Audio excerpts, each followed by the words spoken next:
Good morning. Thank you all for coming. I'm Paul Owens, the opinions editor of the Orlando Sentinel. Welcome to this third workshop on affordable housing in our region of Central Florida. We have a full house today.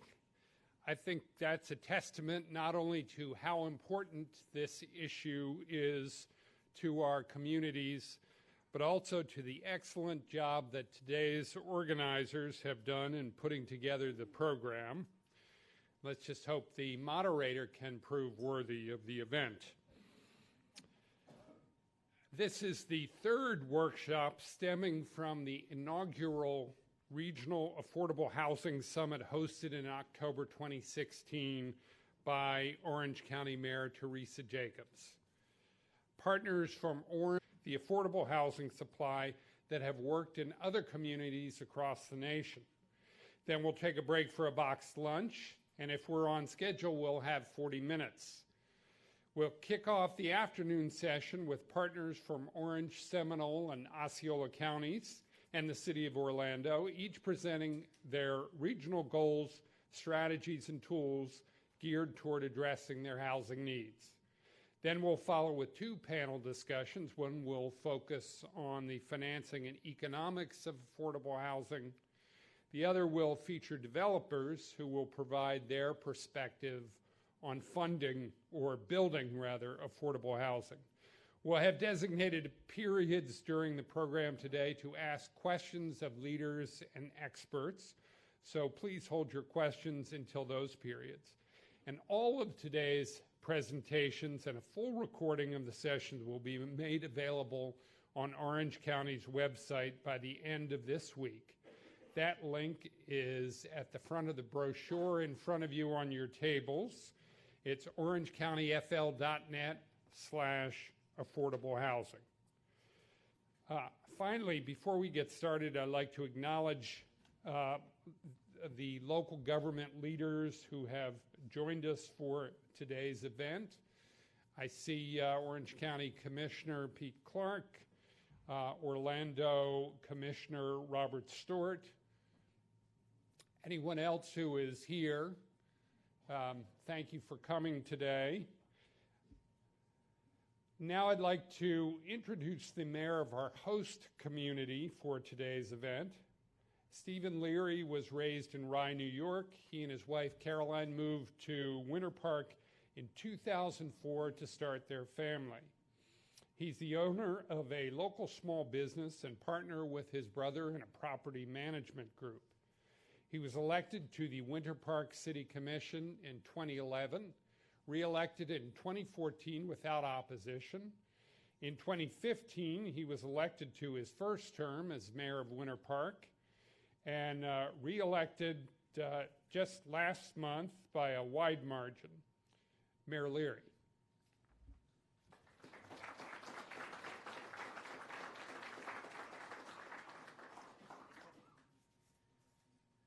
Good morning, everyone. Welcome. I never know whether to take the mic or not. I'm one of 6 children, so I'm used to yelling to be heard. So welcome, everyone. I do appreciate you all being here to the beautiful city of Winter Park. It's appropriate that we are sitting here in this structure right now. This building was built through our CRA, and through our CRA, with a partnership with the county, provides affordable housing. We've invested millions of dollars in affordable housing in and right around this very area, so this is extremely appropriate. A special welcome to Orange County Mayor Teresa Jacobs. Thank you, Mayor. Oh, I'm not done yet with her. In the coming months, there's going to be more opportunities to express our appreciation for all that you have done for our community and the surrounding areas. But we'd like to recognize you for nurturing a thriving economy, a superb quality of life.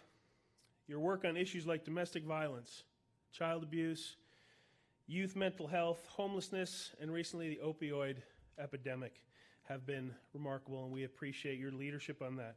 And from a local level, your availability to other local leaders. You're sitting next to the mayor of Maitland today. You have been available for us to work through so many issues, whether it's emergency situations like the hurricanes that occasionally show up in our municipalities. We appreciate your leadership and your partnership and your just being available for us. All of these require cooperation and participation of leaders in the public and private sectors across the country and beyond to deal with all of these problems. We appreciate, again, your guidance, your leadership in working towards a long-term systematic approach for what we're here today to discuss is also appreciated, affordable housing solutions. Today is the third and final workshop to follow up on your kickoff of the Regional Summit in October of 16. Friends, it's my honor and my privilege to introduce to you our Mayor, Mayor Teresa Jacobs.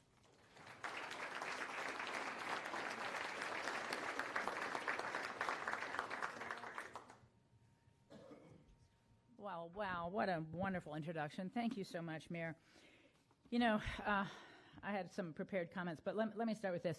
What makes us special is the fact that we come together and we work so well together. You nailed it. And that's the only reason that I am optimistic about this really difficult challenge that we're facing. If we could take what we have here in Central Florida, the working relationships that we have with our elected officials across the region, even when we disagree, and we do disagree, and just for the record, disagreeing is actually a healthy thing to do because it's good to hear all different perspectives before you make decisions.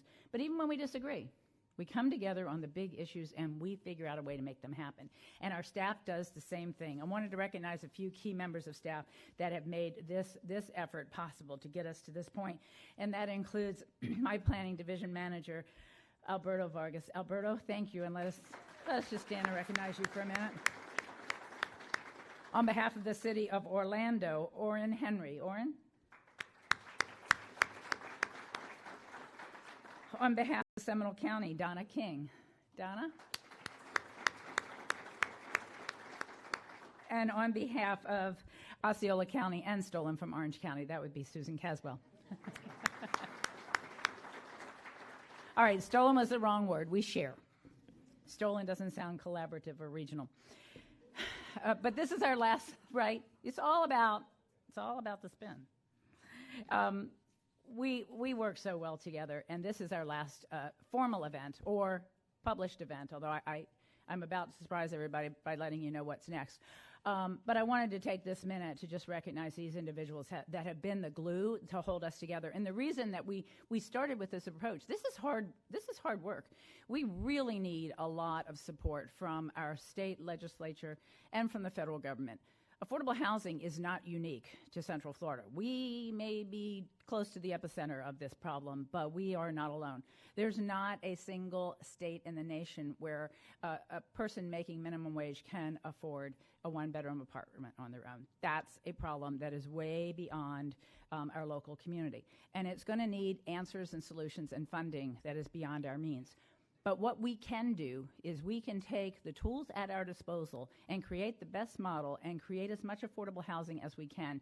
And we then can take that to the legislature, to the federal government, and show them what we can do with this amount of money and what they can help us do with more. Sadowski Fund is a great example. I thought we had that nailed. I really thought this was going to be our year. And we all know that there were things, very tragic things, that intervened and caused the legislature to divert more money from the Sadowski Fund. But I can also tell you they have enough money. There is enough money. It's about priorities. And when our state cannot provide the housing that is necessary for the people who work here, that's a crisis. So I want to thank every one of you that is here. We do not think for 1 minute that we can do this alone. Government can't do this alone. This takes all of us. But we do know that if individual governments take different policies and different approaches, if some do incentives and others do mandates and some do set-asides and others have land banks, land trusts, if we all do something different, it not only creates chaos and confusion in the development community, but it also results in a disconnected sense of where do you need to do affordable housing, what works best. We found the same thing with homelessness. We got to be on the same page. We've got to agree, even if it means it's not exactly the way I want it done. It's about compromise so that we can get something done. We've got to agree on those policies that will work most effectively. And then we've got to get very diverse boards with different philosophical opinions about how to do things. Mayor Dyer and I are a great example of that. We've gotten a ton done together. We almost always are on different pages about the how, but we work to get to what is most important and how do we get that done. And we needed our technical folks and our planning staff to help guide that process so that they can figure out what's doable. There's an old saying, the art of politics is the possible. And so we're striving for the possible that is the most effective, that becomes the pilot, that becomes the way that the rest of the nation can follow us. We've done this before. We know what we're doing, and we only know what we're doing because we pull great minds together and because we work together like no other community in the nation. So thank you for being part of this regional initiative. Stay with us in this process because the next chapter, we're done with our summits. Today we're going to talk about all the tools in the tool chest and which ones make the most sense. But the next chapter has got to be about the advocacy. We got to take the power that is in this room, and we have got to make sure that the state and federal government understands how significant this problem is, and that sometimes money is the answer, and money is a part of this. The private sector is not filling that gap. We've heard some of explanations for that, but until the private sector finds it beneficial to fill that gap, we've got to make sure that we help to fill that gap. So thank you for being with us to this stage. I'm so excited about this next couple of hours. Paul, I wanted to thank you for taking the lead on this, and thank you for all of your interest in affordable housing and your promotion of it as your role as editor of the editorial pages. And thank you for giving us your time here today. To each and every one of you, God bless you. Thank you. Stay with us. Stay together. We can make this happen. Thank you.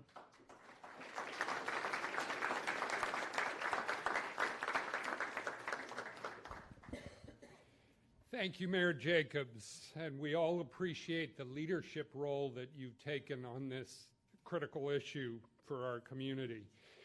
Now on to our next speaker. Alberto Vargas has served as planning manager for Orange County since November of 2012. In that position, he's responsible for current and long-range planning, as well as urban design and placemaking. Alberto has 20 years of experience in planning and urban design in both the public and private sectors. He co-founded Martin and Vargas Design, where he designed and planned projects for clients around the world. Previously, he served as the City of Winter Park's first town architect and was the Assistant Planning Director and Community Redevelopment Director. Alberto.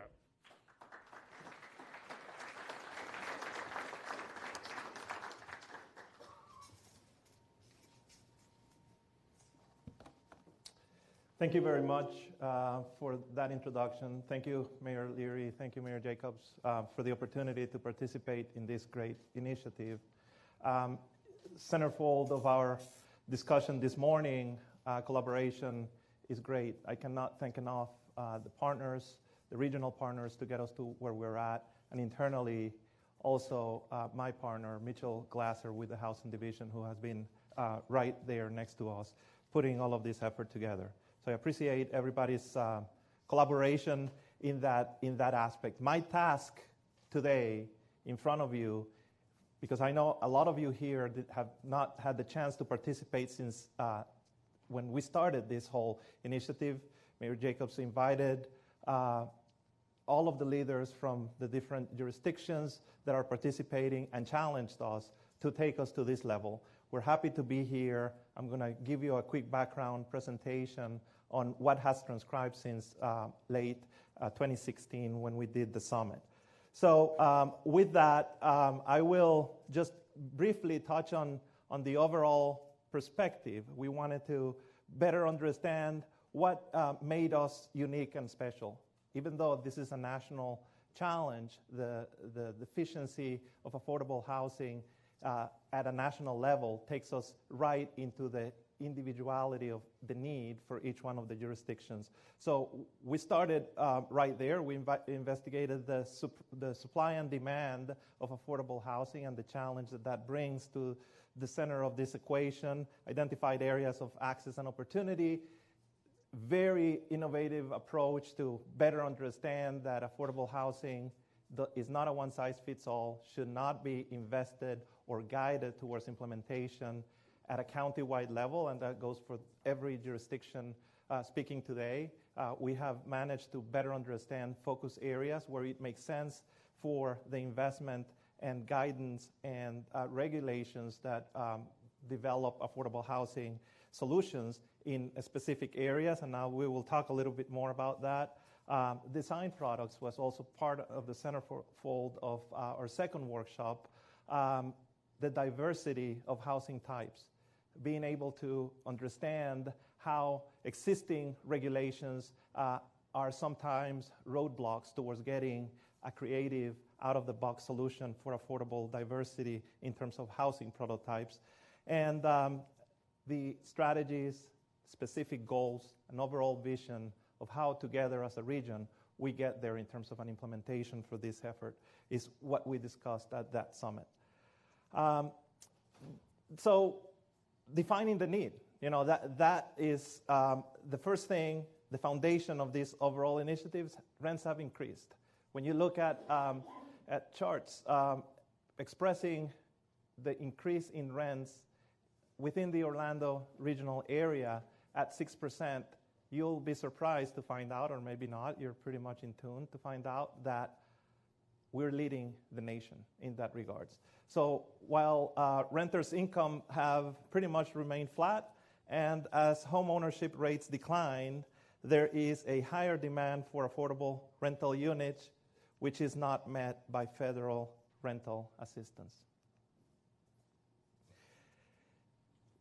Question, what is the affordable housing? What does it really mean? And the basics are that for a household, it is being able to pay less than or equal to 30% of your annual income in mortgage or rent, as well as utilities. Basic information. If you're paying more than that, you're cost burden. And that goes for anybody in this room. When paying for housing is greater than that 30% of your annual income, then you're cost burden. And when you're paying more than that 50%, you're severely cost burden. If you look and do our research, today's area median income is just over $52,000 a year. 60% of the area median income, which is low income, is a family of four earning over $31,000, which means that if you stay within the formula that I just described, that 30% of that income would be you having to pay an apartment or have a mortgage equal to or within the $786. That includes utilities as well. Within that 50% AMI, that very low income, that's somebody, a group of, a family of four earning $26,000 plus, you would have to be able to afford a mortgage or a rent equal to or less than $655. That is very challenging, and it is without subsidy in today's environment within the region. An average cost for an apartment, one bedroom, is just over $1,000. So where are we at? That's the biggest challenge that we're facing today. The regional housing need in terms of a regional study that was performed by the Schimberg Center, University of Florida in 2016, helped us understand that a deficit of over 33,000 units within the region at or below 50% of AMI exists. So that's huge. When we increase that to the 60% AMI, that deficit drops to 5,400 units. So we can begin to see the analysis of that major gap that exists in terms of the housing deficit. In terms of population, we continue to grow. When we started this process in 2016, we were steady at 2% growth. We decided to put a vision of understanding the increase of that population at 2% for the next 23 years. Our goal was to better understand where we're projecting by 2040. So that represented back then a 48% increase from 2 million at a regional level to 3.04 million people. That was pretty steady. We were planning along those lines. And then what happens? Then we have natural disasters that threaten us and continue to challenge individuals from Puerto Rico and other places, other islands that were affected, continue to grow in population, not only in Central Florida, but statewide. That changed our projection to a 51% increase and continues to change. It's very hard to put our finger exactly where that's going, but that is our most recent framework of perspective as to how we're growing from a population perspective.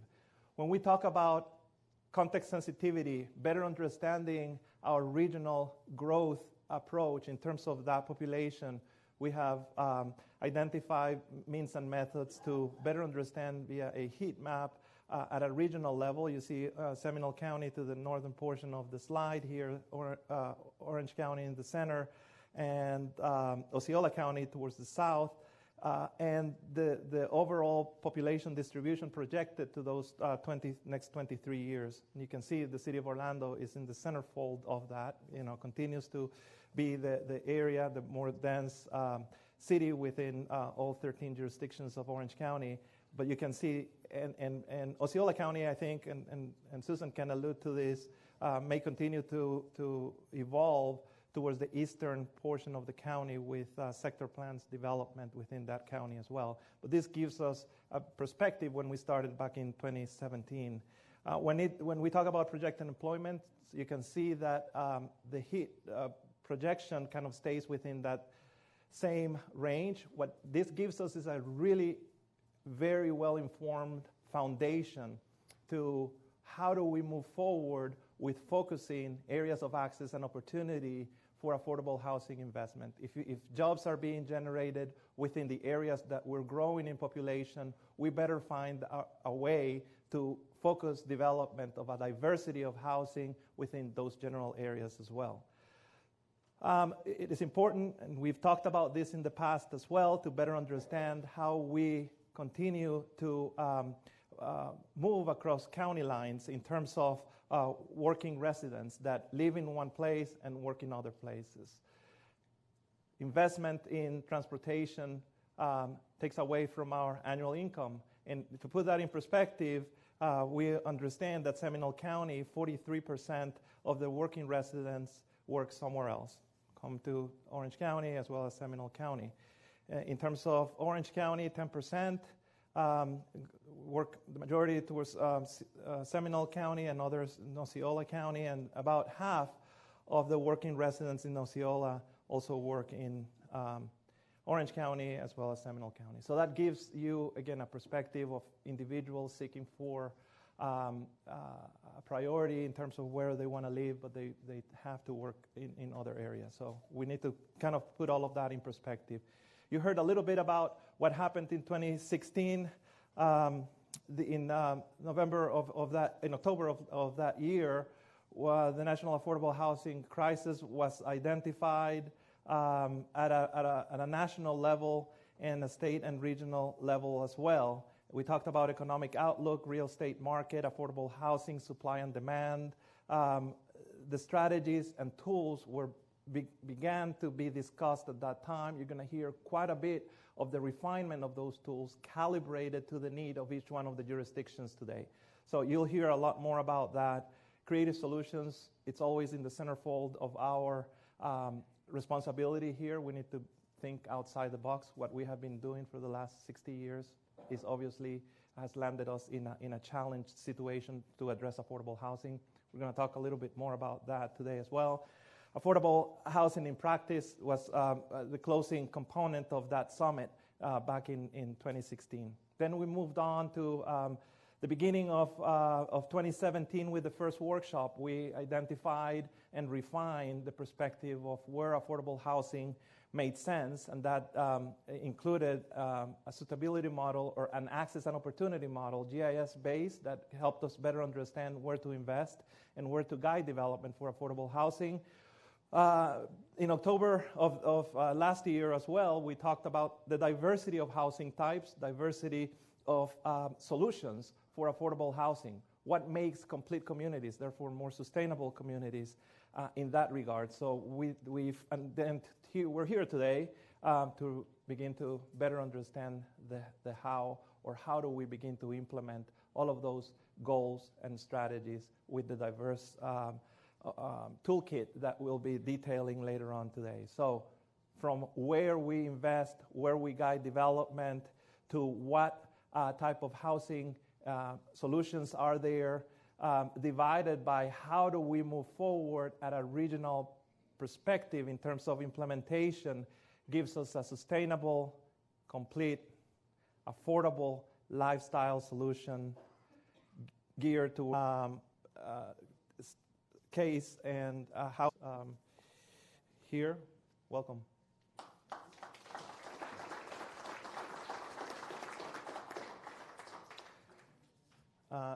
Donna King with Seminole County. Donna is currently the Community Development Division Manager and has over 22 years of local and state government experience in Central Florida, with 8 years dedicated to community development and grant administration. Prior to joining Seminole County's team, she served as the Community Development Grant Coordinator for the County of Volusia, and as a grant analysis coordinator for Osceola County. Donna, welcome.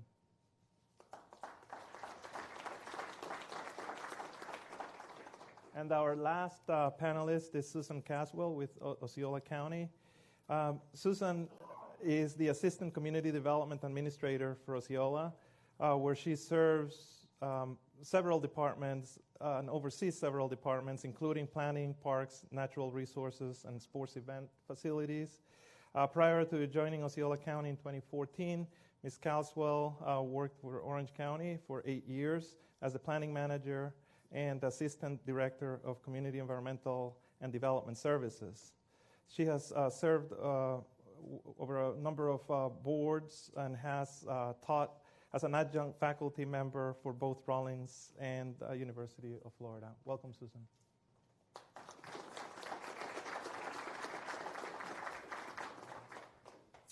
Thank you for joining us. And I'm going to go ahead and get started with Orange County's perspective, state of housing in Orange County.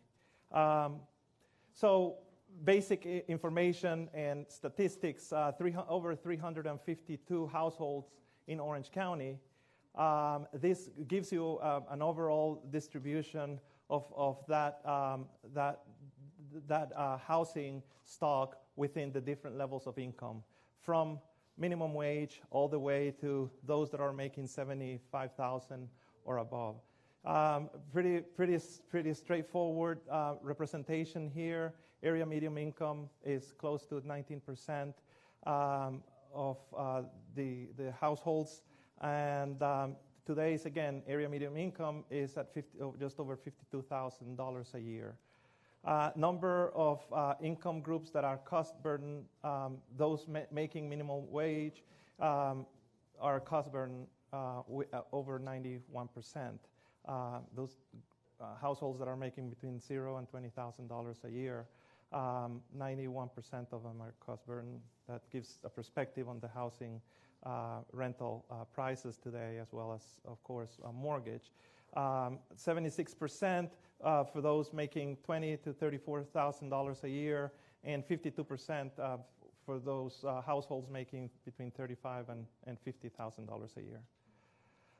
In terms of who are they? Well, they represent our workforce, from reservation agents to millennials just trying to finish their secondary and higher education. Some of them working in the rental or retail as salespersons or other type of jobs. Those are our younger generations just about to graduate as well to administrative assistants. That gives you an overall perspective in terms of the employment industry and the percentage associated to those. In terms of who owns a home in Orange County, well, we can see that the home ownership rate has dropped by 5% within the last year, from 2010 to 2016, actually. And by income groups, again, this gives you an overall perspective at 55%, those making $35,000 to $50,000 a year, and at 38%, those making minimum wage. A great diagram here that puts in perspective the housing solutions. As you can see, from single-family detached home, which is 64% in terms of that housing stock, it puts in perspective that Orange County continues to be, in terms of development trends today, in a suburban condition. Single-family detached dominates the development trends or existing conditions today at 64%. And we're very, the second highest percentage is 20-plus units, higher density residential solutions at 9%. We're missing the middle. There's a missing middle here in terms of opportunities to have that diversity of housing types that is much needed to fill in the gap. And this particular slide is representative of that. In terms of how many people live in a household, well, in terms of, and I think Owen Beich will expand a little bit more in this regards, but from 1950 to 2016, the average home size has increased by 170%, from 978 square feet to just over 2,500 square feet today. So that tells you a little bit about our requirements and the desirability in terms of how we live today. How does that translate to Orange County?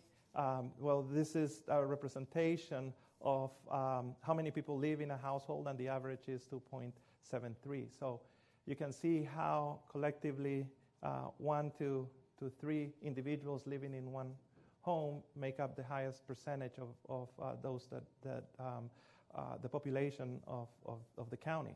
So we need to look at that and put all of that in perspective as we continue to identify strategies for development of housing. What have we done as a county in order to create more affordable homes while the initiative is going on and before the initiative started? Well, we identified an expedited permitting process that begins to reduce the permitting timeline, which time is money. We also created an impact fee deferral after not required to be submitted at permitting, but maybe at certificate of occupancy. Impacted fee subsidies for single family and multifamily rentals. So we subsidize those impact fees that are required for development scenarios.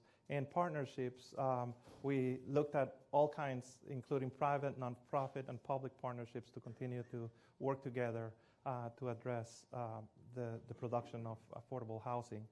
Local housing initiatives, down payment assistance, as well as rehab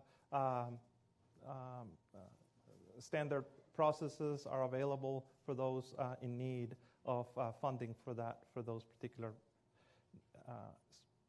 needs of rehabilitating their existing homes. In terms of the result of our efforts, just very quickly here, new construction at $6.7 million. We have invested that between 2016 and 2017. For multifamily, we have developed with that new construction investment over 366 units. For single family homes, 56 units. In terms of rehab programs, we've invested over $4.5 million for rental, 253, and ownership, 250 units. financial assistance, over $12 million. Tenants affected by that program, just over 1,500, and ownership for homeowner occupation at 148. Overall, impact fee subsidies, those are two big numbers there, 35 single-family units over $222,000, and for 200 multifamily units over $500,000. Our future next steps are very simple. We need to continue to emphasize. We've discussed it internally. We will continue to coordinate our recommendations when we go in front of our elected officials to continue to create affordable housing, a diversity of that to fill in the need, diversify in order to encourage the diversity of housing types within our development opportunities here, and also integrate a mixed income approach for more sustainable communities within the county. With that, I'm going to ask the City of Orlando, Oren, to present their case. Thank you. Okay. Good job.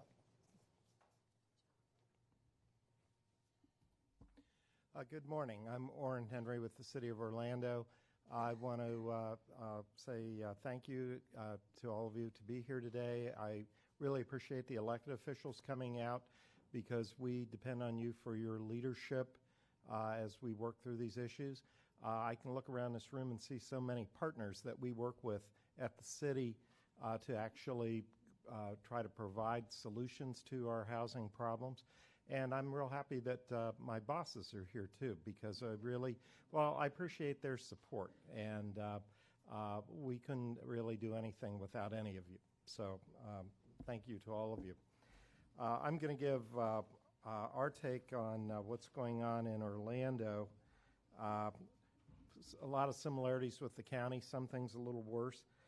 Let's see, is the red button the right one? Yes. To go forward? That one. Oh, that one. Yeah. Okay, good. I didn't turn it off.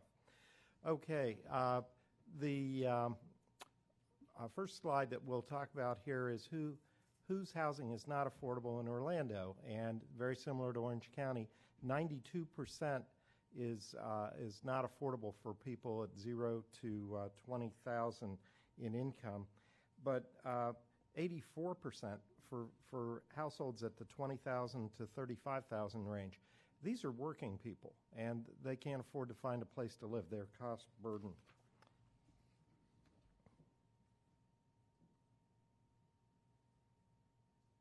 I was doing so well. Oh. There's only a couple choices.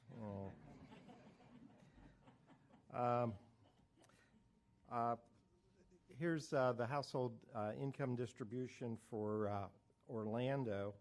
As you see, we have over 115,000 households. 19% that are in that 20,000 or less category, of which we said is 92% cost burdened, and then another 17% in that range 20 to 35,000, and that's 84% cost burden. Alberto talked about the lack of housing in the middle. Now, I think Orange County was up in the 60% range for single-family detached. Orlando, it's 32% of our housing units are single-family detached, and that's where you find your 3- and 4-bedroom units mostly. But at the other end, 22% of our units are larger multifamily buildings of 20 units or more, and that's really about all that's being built these days. It's either the single family or the large complexes, and yet half of the housing in Orlando is that missing middle, and that's something that we've noticed is not being built, and those are areas we can work on to try to improve. In Orlando, the household size drops down to 2.29. 67% of our households are 1 or 2 person families.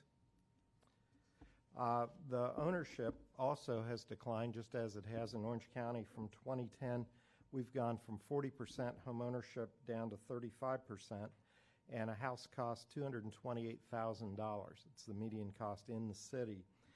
And one interesting statistic, you do see 20% of the homeowners are people at 0 to 20% of income. We figure that's a lot of elderly who bought the houses when they could afford it, but they couldn't afford it now. And then on the other hand, the rental rates have increased from 60% in 2010 to 65%, similar to the county. Median rental costs are $1,232 a month, and that's where 80% of the people in the 0 to 20% range are. They're in rentals, not surprisingly. This slide is, I think, very telling. The bottom line is not a one-bedroom, but it's a studio apartment, and those are approaching $1,000 a month in Orlando. Now, rent affordability, if you're making minimum wage, is $421 a month. So either if you work 2 minimum wage jobs, you still can't afford a studio, or if your spouse or partner also worked a minimum wage job, you still can't afford a studio. You could get a roommate. That's always fun in a studio. You know, it's still going to be a problem. And I think, though, one thing that was very disturbing that came out this week, Orlando's dropped on the list of desirability by U.S. News and World Report, and they're saying it's primarily due to a lack of affordable housing. So it's a problem. So what have we done at the City of Orlando to create more affordable housing? The city has invested over $15 million in acquiring and preparing troubled and foreclosed properties for affordable housing development. A few years ago, we did a big purchase of Fannie Mae foreclosures. We've invested over $10 million in the development of new affordable units and over $3 million in the preservation of existing units. And we're especially looking for those with lower rents, more in the $600 range. And I see Bob Ansley over here. He's been a great partner in working to rehab buildings that are affordable in those rent ranges. And it's tough to do. It's tough to do. We've focused our CDBG funds on the development and preservation of affordable housing, and we've incentivized new affordable housing development with impact fee waivers and expedited permitting. We're very proud of the results of our efforts. We've had the construction of new rental units. We have 722 that are either completed or underway with a city investment of over $5.2 million.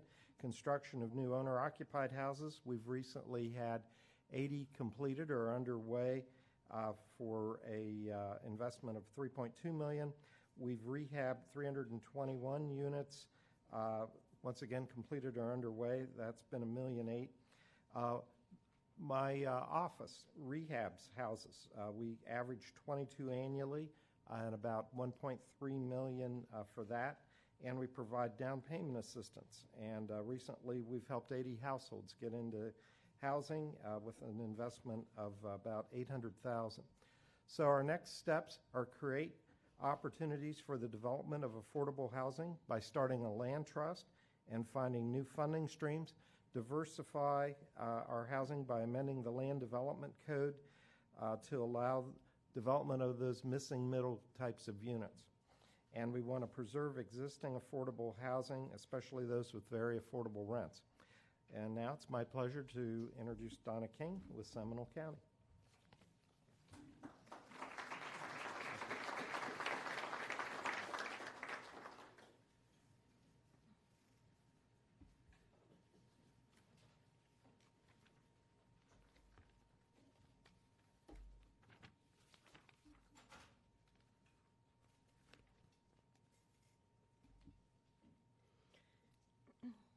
Thank you. Thanks. I'm very happy to be here, and I'm really happy to see all these people that are interested in helping to improve the affordable housing issue that we currently have in the Central Florida region. I do want to say that I'm the person up here speaking for Seminole County, but this was a collaborative effort between Community Services, who I work with, as well as our Planning and Development Division. They handle more of the permitting, the land use, the comprehensive plan, and all that, while Community Services, we implement the programs using the grant funding and see kind of the front line, the people that are directly affected by by these issues. So if this looks familiar, this is, of course, the third time that you're seeing it, and we don't want to bore you with the details, so I'm going to kind of run through the numbers. Some of them you might notice if you've been taking notes, not that there's going to be a test, but some of them are very similar as far as the number that are cost burdened. And of course, we're going over the numbers individually because each of us has kind of our own story as far as what's going on in our particular jurisdiction. Seminole County is the northernmost part of this initiative, and while we are the smallest area, not necessarily in size, but City of Orlando definitely in population, we do have a higher density, but we do have a lot of people that reside there and work there. So our number of cost burdened or percentage of cost burdened that are 0 to 20,000 is 89%. From 20,000 to 34,999 is 73%, and people at the income levels of 35,000 to 49,999 is 87%. All of those are paying more than 30% of their income in their housing cost. And realize that this 35,000 to 49,999 is still less than the area median income. I like numbers, so I wanted to give you the specific what those translate to. So for Seminole County, we have a total household estimate of 167,549. In the 0 to 20,000 range, the number that own is 6,885, rent 8,907. Between the two of them, you're looking at about 16,000 households that are under 0 to 20,000 within the county. At 20,000 to 34,900, we have another, comes out to just about approximately 16,000 also. And then 35 to 49,000 is about 12,000. And then at the bottom, you have the total number cost burdened by ownership and rental tenancy. The homeownership rate for Seminole County is currently 65,000 or 65% for 2016. That is a decrease of about 9% from the 2010. We had 74% according to the 2010 estimates. So we have seen a significant drop in the homeownership rate in our county. The income distribution for the total households, we have 14% are less than 20,000, 13% 20,000 to 34,900, and then 13% 35,000 to 49,900. And then, of course, the area median income is there in the center.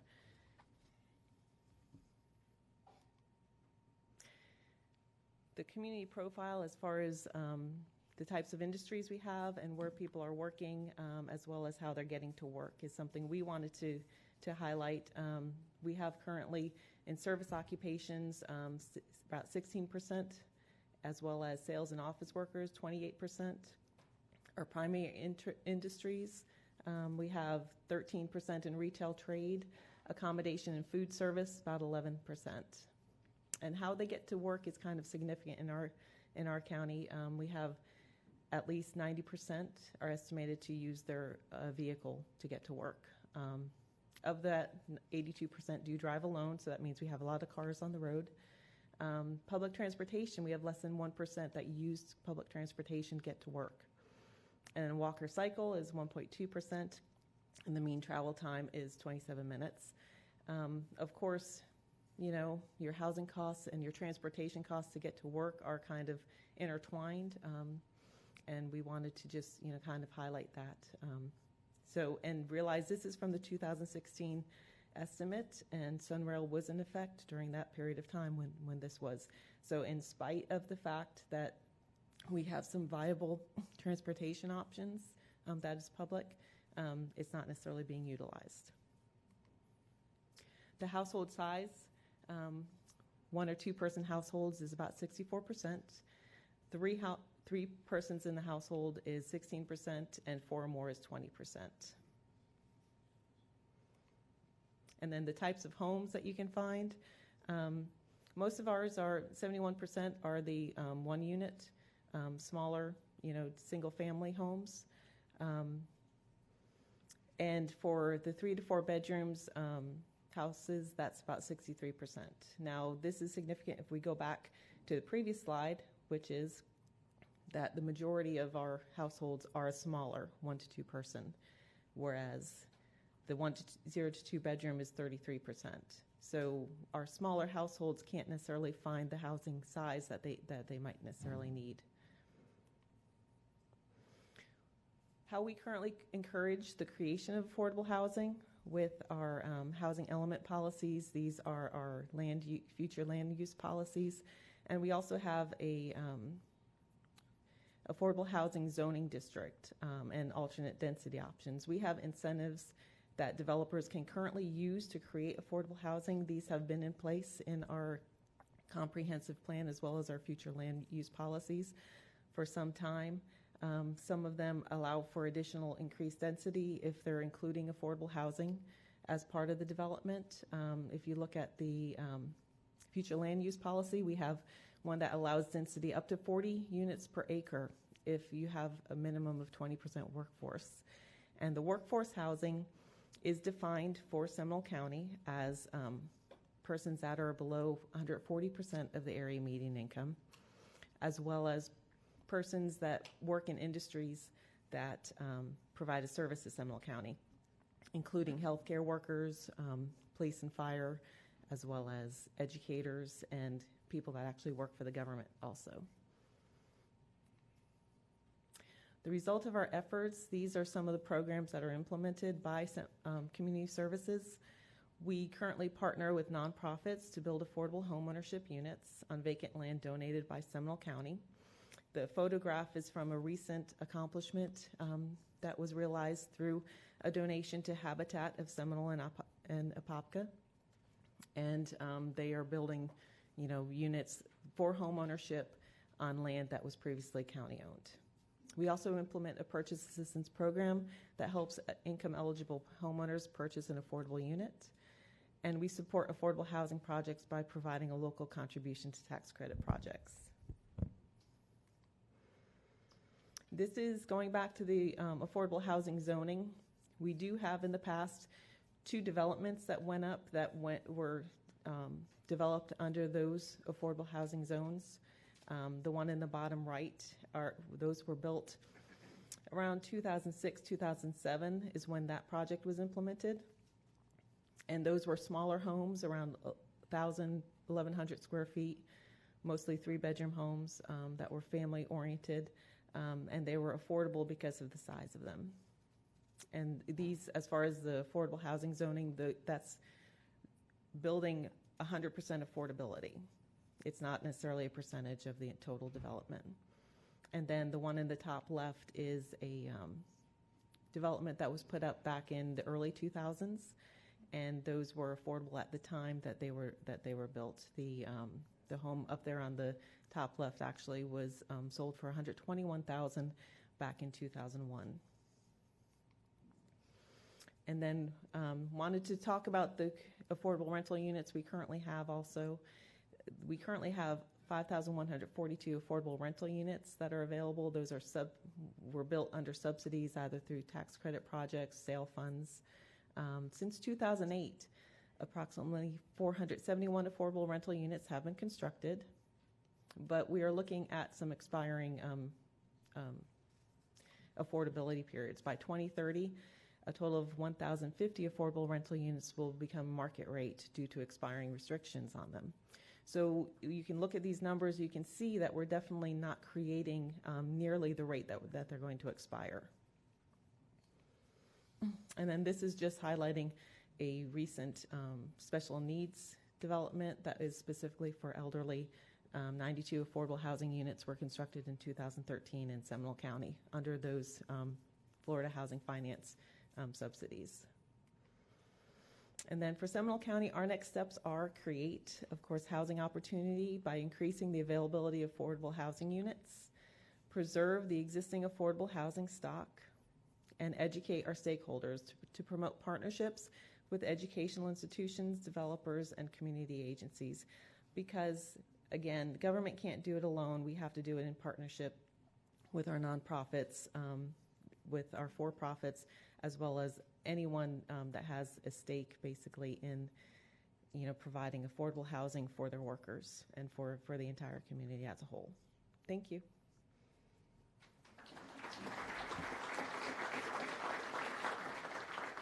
Oh, and up next is Susan Caswell with Osceola County.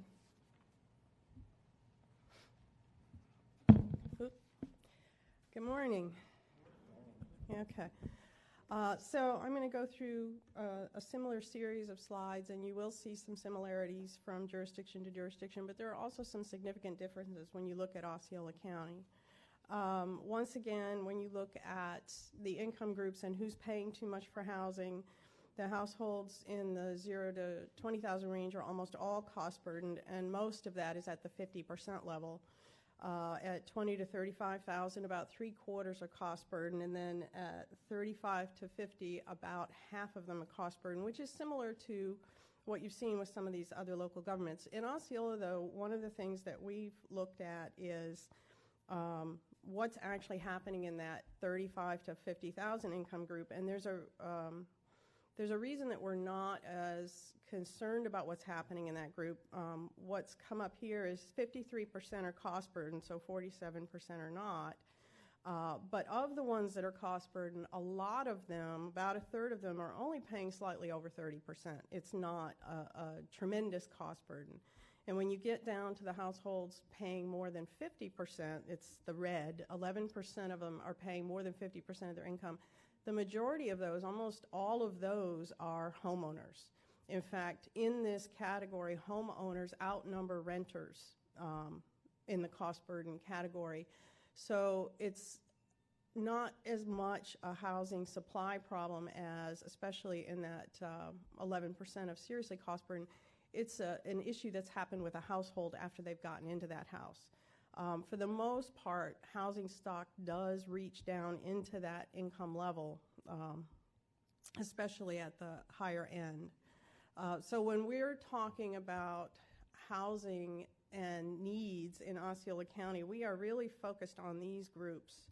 The households earning less than $35,000. It's about, as you can see, about 40% of our households. There are 27,000 households in those categories that are cost burden. And something that may be similar across the board is about a third of that group is elderly. So who are these people?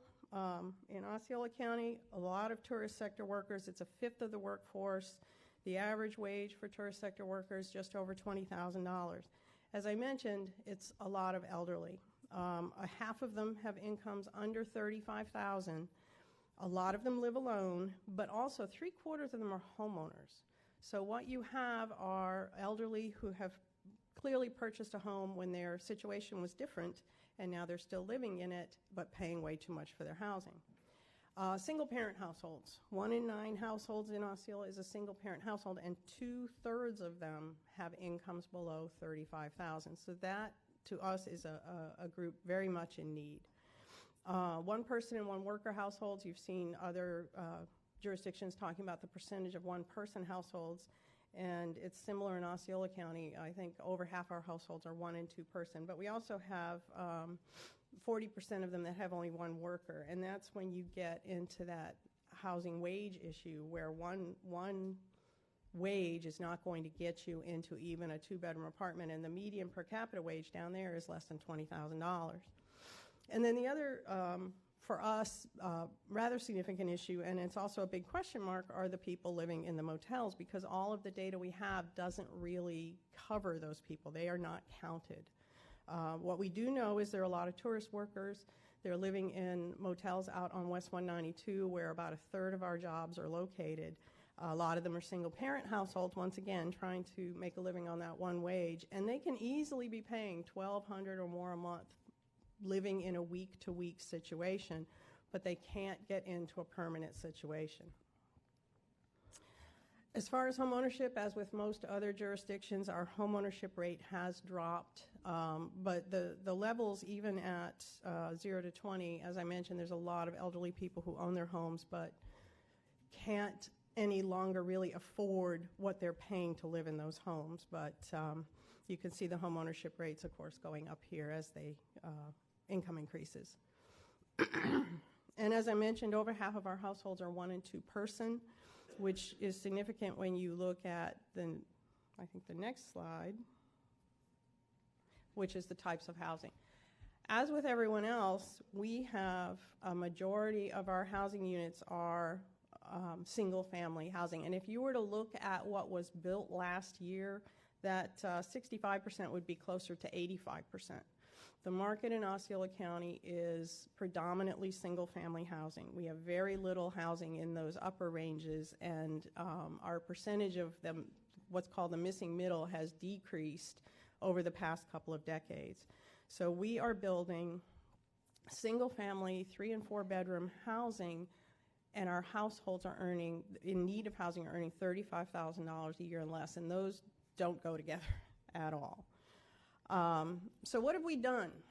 We've actually done quite a bit, and when you look at the brochure you've got and the regulatory strategies, we have increased densities. We have minimum densities in our low density category. Our low density is 3 to 8 units an acre.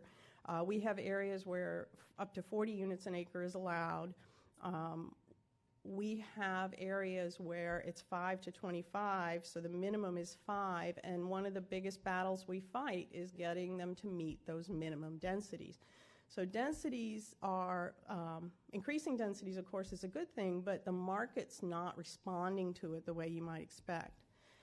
We've also updated our land development codes and streamlined our permitting processes. About a little over a decade ago, Osceola County put an urban growth boundary in place, and that urban growth boundary has not been expanded since then, with the exception of a sector plan that won't start construction until 2040. What that does for us is it creates an area where growth is expected and growth is welcomed, and consequently we've been able to update our processes so that a lot of our approvals are administrative. It really cuts down on processing time. They can get in and out of our system very quickly. We recently adopted the PACE program for residential, so that's just been a couple months ago. And then we also have housing program assistance. Like most other jurisdictions, we have SHIP and home funding, and we provide housing through those means. There are a number of things we've done in our land development codes. I kind of skipped over that a little bit, but we've removed the restrictions on accessory dwelling units.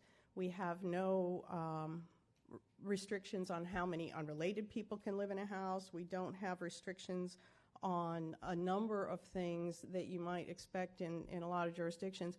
We're very flexible on what can be built where. We're very pro-mixed use, and we have areas where mixed use is the land use designation. So as far as what this has accomplished, we have, of course, our funding assistance, and that table, I think, shows what we've built in the last 5 years. It's about 850 units. But when you compare that to the need, to the 27,000 households paying too much for housing, and when you compare the need and that income level to the production and what's being built, we're not producing enough to get anywhere near meeting that need. So the next steps for us, and I don't even know if I have a next step slide, the next steps for us are to kind of take that a step further. We know we've done all of those things that we can do to make production easier, to make it quicker, to make it less expensive, but our fundamental issue is that our builders are building a type of housing that does not work for the majority of the people in need. So our strategies at this point are more of a holistic community development strategy, and we're updating our comp plan right now to require housing diversity, to require mix of uses in more parts of the county, and basically trying to engage home builders who build different kinds of products to get them into the county to be able to provide that kind of housing. We have a lot of flexibility in what are called our mixed-use districts for putting in income-producing properties, putting in, we have some products coming in that are lofts with a townhome above where the bottom is a flat and then it's a townhome. It's income for the owner. It's affordable for the renter. We're also looking at a development pattern that provides all of the services and the employment and transit so that it cuts down on other costs for those households. So it's really more of an overall community development strategy in addition to the things that we're already doing for housing. We are continuing to look at land purchase. We've purchased land and partnered with developers to provide tax credit housing. But the main strategy for us is trying to shift the product that's being produced to something that will meet the needs of the households that we see in need. That's it. I'll turn it back over to Alberto.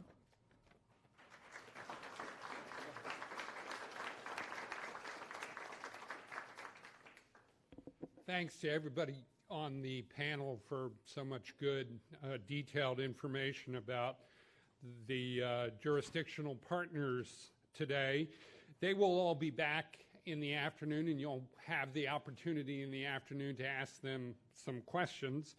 But we are going to move on to our next topic now, which is the best practices and regulatory strategies for affordable housing.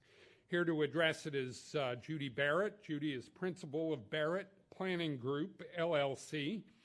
She is a planning and community development professional with 30 years of experience in state and local government. She's prepared numerous city and town comprehensive plans, neighborhood revitalization plans, zoning ordinances, and housing studies. She's highly respected for her work in socioeconomic and fiscal impact analysis. That's a mouthful. She's a frequent panelist at professional conferences. She serves as a trainer for the Massachusetts chapter of the American Planning Association, where she chairs the Housing and Community Development Committee. She also serves on the Boston chapter of the Housing and Economic Development Product Council of the Urban Land Institute. Judy.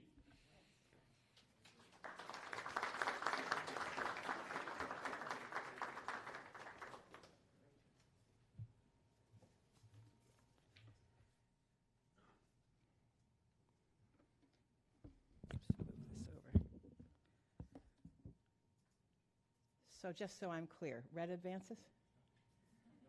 To the right? Yes. Very good. So I have to ask before I get going, is anybody else in here from Massachusetts? Where are you from?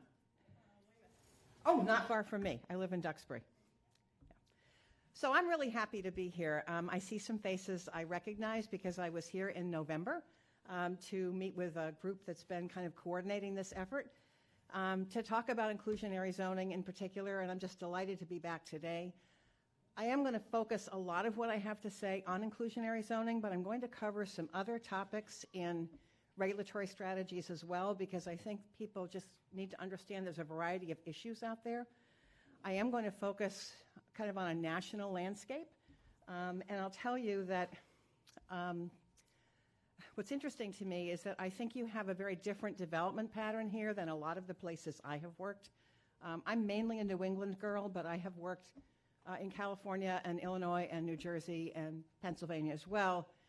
So, you know, I'm used to kind of a different development pattern, a different regulatory scheme. However, every one of the slides I just saw, every single one that showed you percentages of people who are housing cost burdened at a very low income level and up to a more moderate income level, I could have put those slides up for every jurisdiction I've worked in, and the numbers would have been very similar. I could have put the same slides up that show an increasing prevalence of single-family detached dwellings being the dominant housing type that's being built, and a decreasing supply of what we call the missing middle in every jurisdiction I've worked in. So I think that there are some commonalities here, and I just want you to keep that in mind, because when you see some of the places I'm going to talk about, you might say to yourselves, well, they aren't like us. And what I can tell you is they're not like each other either. So I have worked in my own state. We have 351 communities in Massachusetts, and I've worked in 167 of them at this point. One of the things I can tell you about those towns in Massachusetts is that they all think they're sort of unique because it's Massachusetts and we're cool. They're all different from each other. So when you hear what I have to say, I want you to think about really sort of themes that are similar, if not numbers, okay? So Let me start first with, here's what I'm going to do. I want to define some terms. You may be very familiar with some of these terms. I want to define them anyway, just to make sure we're all on the same page about what we're talking about. As I said, I'm going to focus on inclusionary zoning, but I'm also going to look at some other topics like linkage fees, because I'm often asked about that. Community-based housing, which I'll explain more of. Accessory dwellings, which is a big issue in a lot of the communities I've worked in. And also employer-assisted housing, which you may not think of as a regulatory topic, but it actually is. Because often the needs of employers involve types of housing that might be more suitable for people who are temporarily working at like healthcare facilities and so forth. So if your zoning doesn't allow more sort of dormitory type or shared housing, you actually may be creating a competition in your housing market that's not necessary or that you can do something about. So income-restricted housing is simply housing that in some way, shape, or form has a restriction associated with it based on income. And depending on the communities I've worked in, that ranges anywhere from the traditional income limits that you are all probably familiar with, 30% of area median income, 50%, 60 or 65%, 80%. In many areas in the Northeast and California, those income tiers also go up to 120 to 150% of median, simply because of kind of where the tension is in the market and some of the needs that are not being met. So I'm used to seeing kind of a spectrum for income restricted housing. Sometimes that makes a difference for developers if they can kind of mix and match these income tiers. So I'll talk about that more when I get into inclusionary zoning. An affordable housing restriction is simply the legal mechanism for enforcing an affordability restriction. An affordable housing trust, I'm seeing this with increasing frequency around the country, especially in communities that have inclusionary zoning that allows developers to pay what's called a fee in lieu, rather than create an actual unit in a development. The question is, what do we do with the money? And so many communities have created an affordable housing trust, which is really like an affordable housing bank at the local level, to reinvest those funds in some type of affordable housing. A community land trust, I'm not going to talk too much about this because the next speaker is going to have a lot to say on that, but community land trust is a wonderful mechanism for creating and preserving affordability over time. Essentially, the land trust owns the land and is able to kind of control what happens with the housing as it turns over. Linkage fees, not to be confused with fees in lieu. Fee in lieu is a concept in inclusionary zoning where a developer can pay a fee rather than create an affordable unit. Linkage fees typically apply to non-residential development, and the logic is, where this kind of policy exists, that there is a link between commercial development and a demand for affordable housing at different workforce levels. And so some jurisdictions apply to commercial development an obligation to pay a linkage fee, which again goes into a fund, and the question is who's going to put that money into some kind of affordable housing use. Hence, we have the evolution of these housing trusts around the country. Value capture is really a concept that's used mainly in transportation funding. It's kind of in vogue right now. But the concept is still the concept is this. When you do something to create value at the public sector level, you have now increased that value for the private sector. How do you get some share of that back for a public benefit?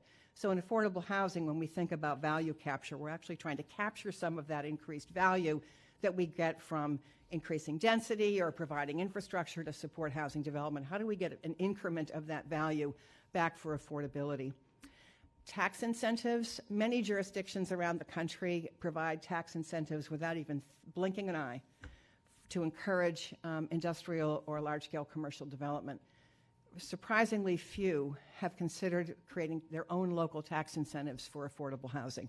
But I'm beginning to see more of that as communities kind of get wise to the fact that there are a variety of things they can do to make the concept of providing affordability more palatable to for-profit developers.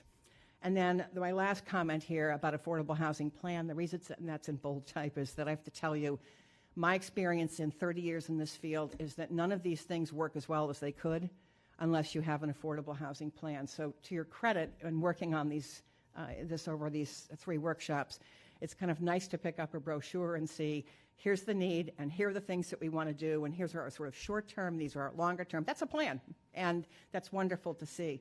My experience is you need that, or you may not necessarily fail, but you don't necessarily either have the results that you might hope to achieve. So I say that as a planner, right? I believe in planning.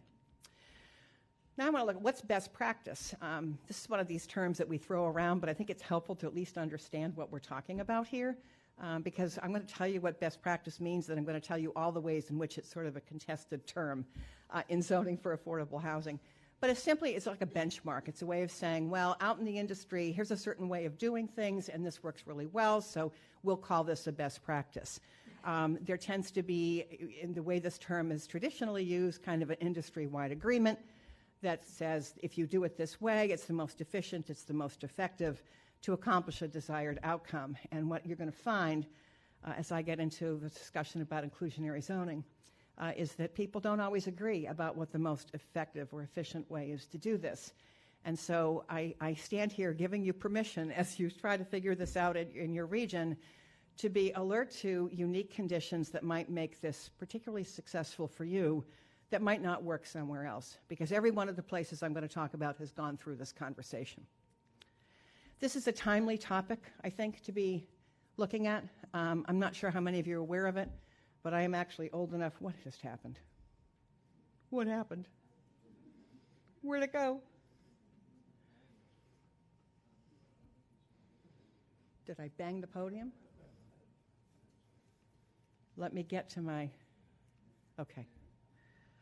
So I was 15 when Martin Luther King was killed. And I was a kid, and I was off in a posh boarding school that my parents sent me to. So I was surprisingly sheltered from some things. But I actually do remember this quite well. And I remember the rumble a week later when there were headlines in the New York Times and the Washington Post about Congress finally passing a civil rights law to do something about housing. I think we all just perhaps should appreciate that affordable housing and fair housing are intertwined. They are inextricably related. Whether it's about race, whether it's about accommodating families, whether it's accommodating people because of age or some other factor that is protected by the Federal Fair Housing Act, it's no surprise that today is the 50th anniversary of the Federal Fair Housing Act. So if you weren't aware of that, I just want you to know it was 50 years ago today on April 11th. 1968. So what's inclusionary zoning? Well, there are lots of ideas about what makes it work, what the best practices are. There are certain main elements you tend to find almost universally, and then I'm going to show you some things that sort of show up sometimes and not others. There's always some concept about a set-aside of units that are either rent-controlled or price-controlled in order for them to be affordable. There is typically a provision for a fee in lieu. It works differently from jurisdiction to jurisdiction, but the concept is instead of providing a unit, perhaps you pay a fee, which is, again, the genesis of these affordable housing trusts. Off-site units are often featured in inclusionary zoning, the concept being if the developer provides a unit somewhere, maybe not in the development, but somewhere else, that's okay too.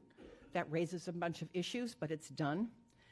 And then there are other types of mitigation that are sometimes provided as well, such as a land donation. In other words, if the developer can't or won't provide the units in his or her project, perhaps they can donate developable land somewhere else, which is a wonderful way for a nonprofit organization to achieve 100% affordability. So those are typical pieces, but again, the success of any of these hinges on having a housing plan.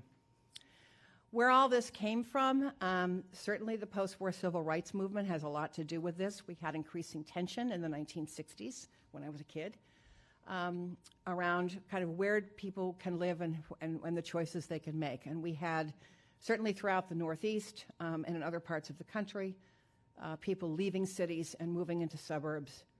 That movement, of course, as many of you know, was aided by federal housing policies that actually encouraged people to leave cities. So we're now trying to fix all of that. Planners have made a mess out of a lot of things.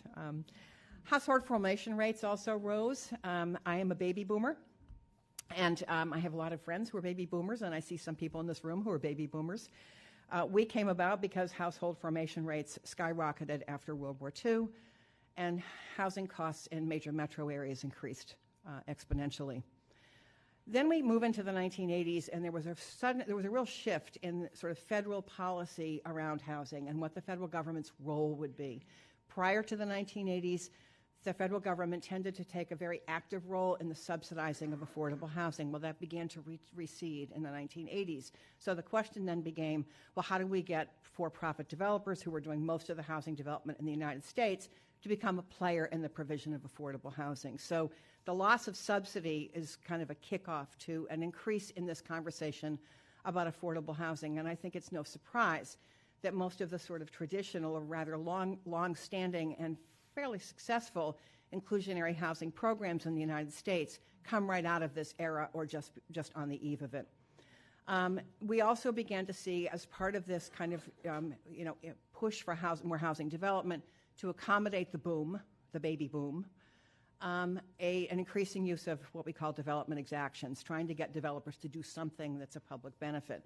I'm not saying that that didn't exist prior to 1960s and 70s, but it certainly became far more prevalent, which is part of why we started to have Supreme Court cases around the use of exactions and when they go too far in the 70s, 80s, and 90s. And then certainly Mount Laurel, which I'm not going to spend a lot of time on, but many of you may be familiar that in Mount Laurel, New Jersey, there was a very famous piece of litigation that went up through the New Jersey courts about the ability of New Jersey communities to bar, essentially, housing development that would be affordable or accessible to people who were lower moderate income. And so the Mount Laurel kind of example is something that we are all kind of very conscious of. And what it did is it sort of spurred a number of other communities across the country to begin to think about, well, how do we actually have a policy that makes it possible for affordable housing to be built in otherwise what is market rate development? So communities that were early in this process, Fairfax County, Virginia, their original ordinance was invalidated. They have an ordinance that's not been invalidated now. Montgomery County, Maryland is the one that everybody kind of looks at, and I am going to talk about it a little bit because it would be a sin to talk about inclusionary zoning and not talk about Montgomery County and what they've done. New York City, Boston, Mass, and some of the cities around Boston, these are all like early experimental communities that did something with inclusionary zoning. And the thing is that their ordinances are all a bit different. And then British Columbia as well. So these were sort of the early practitioners of inclusionary zoning. I'm going to talk about a few of these. This map is a little bit dated, but the essential theme that it represents remains true. Most of the inclusionary zoning programs that exist in this country and have been in existence for a while are in California, Massachusetts, New Jersey. We're seeing an increasing percentage of that in Colorado and in New York. These are places where you tend to find a fair amount of inclusionary zoning, some success stories, some failure stories. What I can tell you about just about all of these places that have had inclusionary zoning in place is that recently many of them have been going through a reassessment of their policies. So the fact that you adopt inclusionary zoning, you finally get it through in whatever the sort of adoption process you have for zoning in your area, just be alive to the probability that in 5, 10, 15 years, you're going to be reassessing how you approach this. And if it fails, fix it instead of getting rid of it, because it can be challenging to do. The effectiveness of this, I think it varies a lot. I will tell you that in addition to my being able to say most of the communities I worked in could match the statistics you put up earlier, you're going to find in communities that have had longstanding inclusionary zoning some very similar statistics as well. So one of the things I want to tell you is that this doesn't fix everything. It simply doesn't. It works in certain kinds of cases. Strong housing market helps because, among other things, it sort of creates the condition for cross-subsidy. When there's no other money in the deal, the sort of market rate units have to make sense to cross-subsidize the affordable units. Willingness of the community to make it work. There is probably nothing on this list that's more important than that. And it was really kind of nice to hear my colleagues from your counties in the city talking about things that you've been trying to do to make it more palatable for developers to create affordability. That's the attitude that you need to have. Many developers are willing to do this, but not if it doesn't make sense. And so including them in the conversation about how to create inclusionary zoning, if you're going to go down that path, is absolutely critical. It's been my experience that that makes the difference in what makes an effective ordinance, is getting the developer's perspective. Basic elements in any inclusionary zoning ordinance: a threshold. When does it apply? You're going to hear about one a little bit later where the threshold's very low.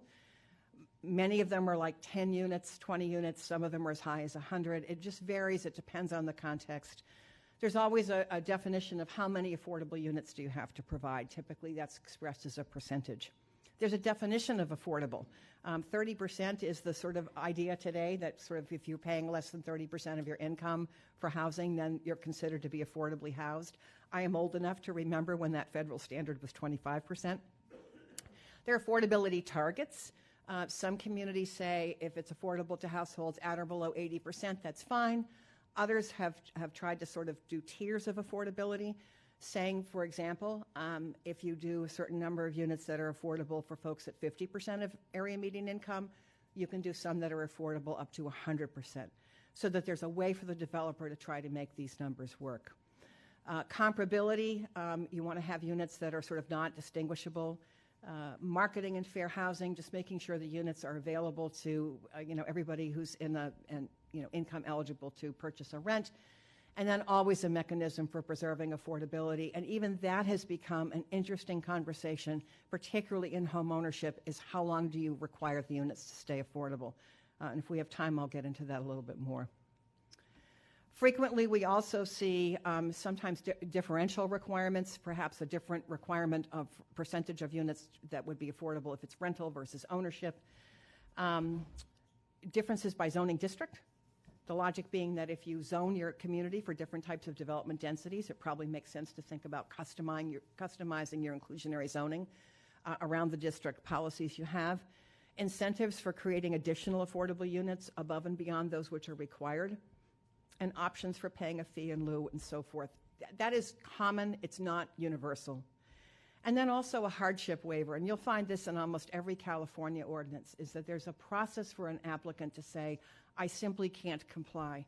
And what it does is it gives the jurisdiction an ability to negotiate with the developer, well, what can you do?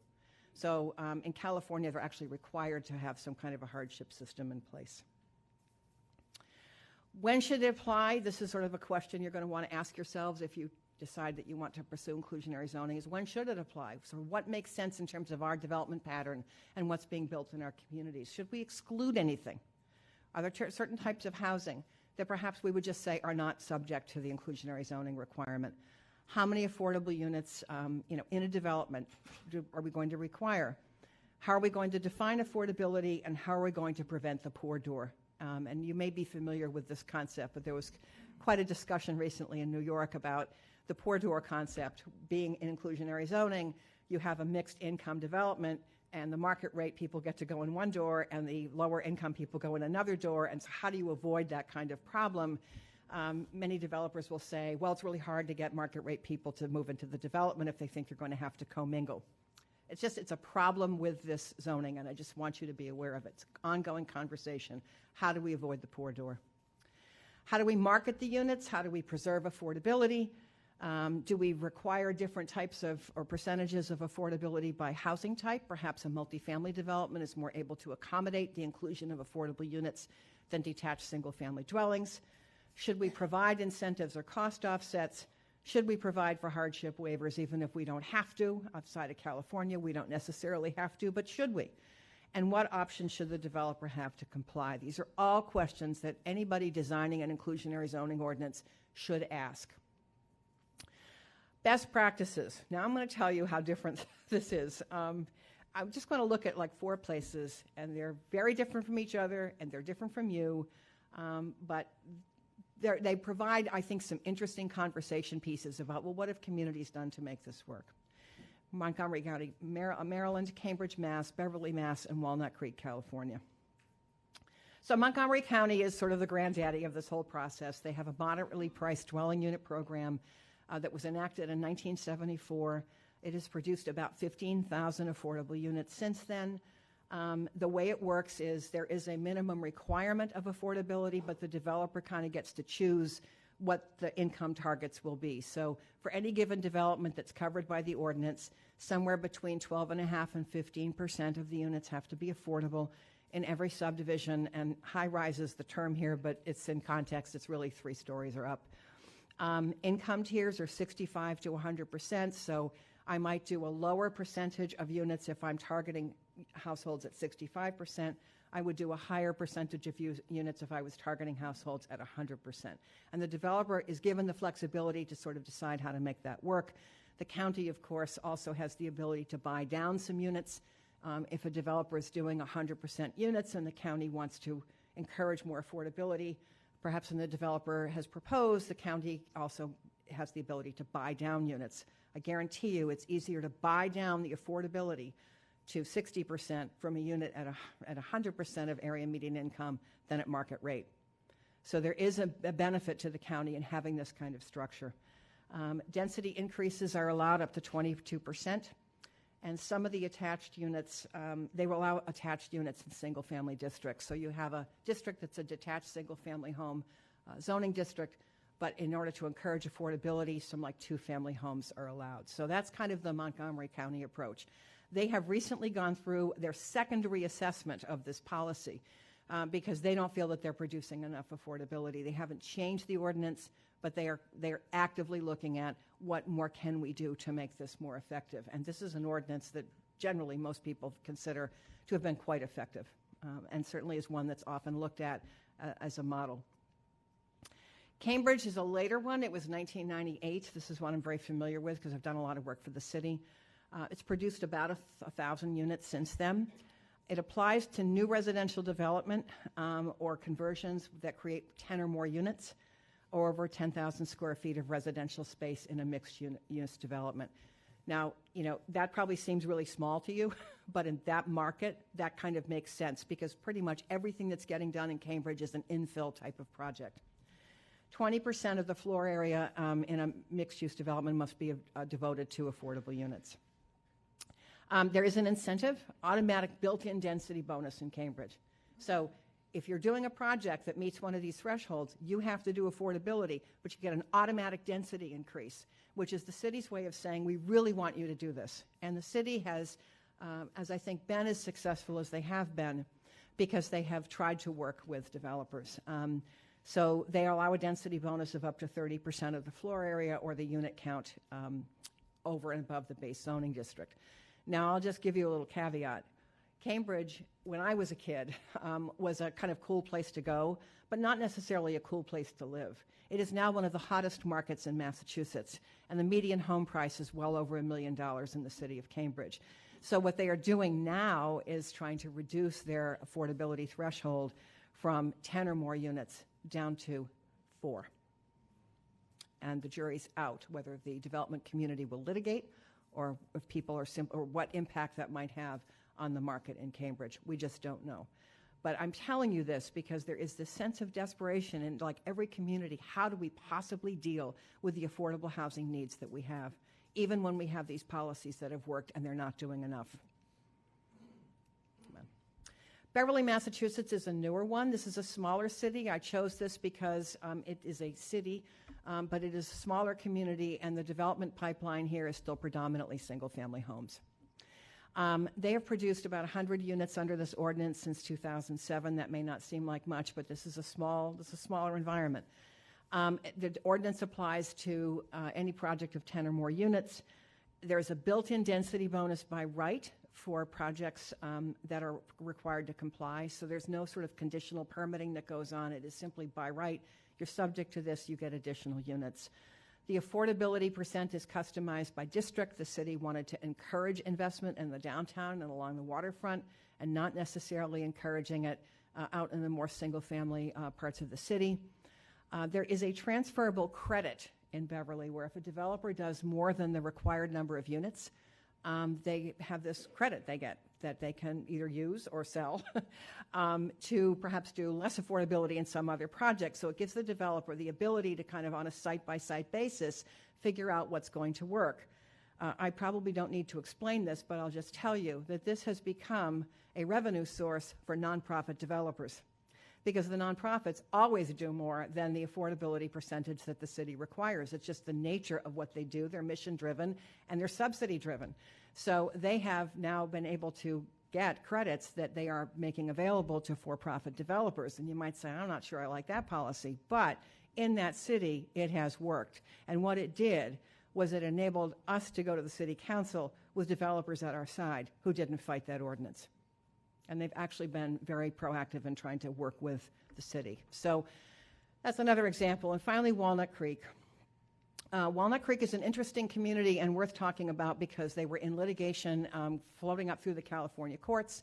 We were all hoping they would get to the U.S. Supreme Court, because something I got to tell you about inclusionary zoning is we have no federal cases to sort of guide us on where have you, if you have crossed that line of a taking without just compensation. So we're all trying to figure out how do we avoid that problem. Walnut Creek requires production of affordable housing at moderate or low or very low income or in lieu of payment. It applies to any development of 2 or more units. I wonder why it ended up in litigation. There is an option for a density bonus, but it's not automatic. They also have a commercial linkage fee ordinance in Walnut Creek, so they have both, where any sort of commercial development that triggers the ordinance also has to pay a fee. And that actually is what triggered the litigation, was the developer saying, well, why are you making us do this? So Walnut Creek did a nexus study. It was called it's a way of sort of establishing what is the connection between a fee that we're charging a commercial developer and the need for affordable housing. They did a nexus study, and that has now sort of become the model in California for how communities justify linkage fees.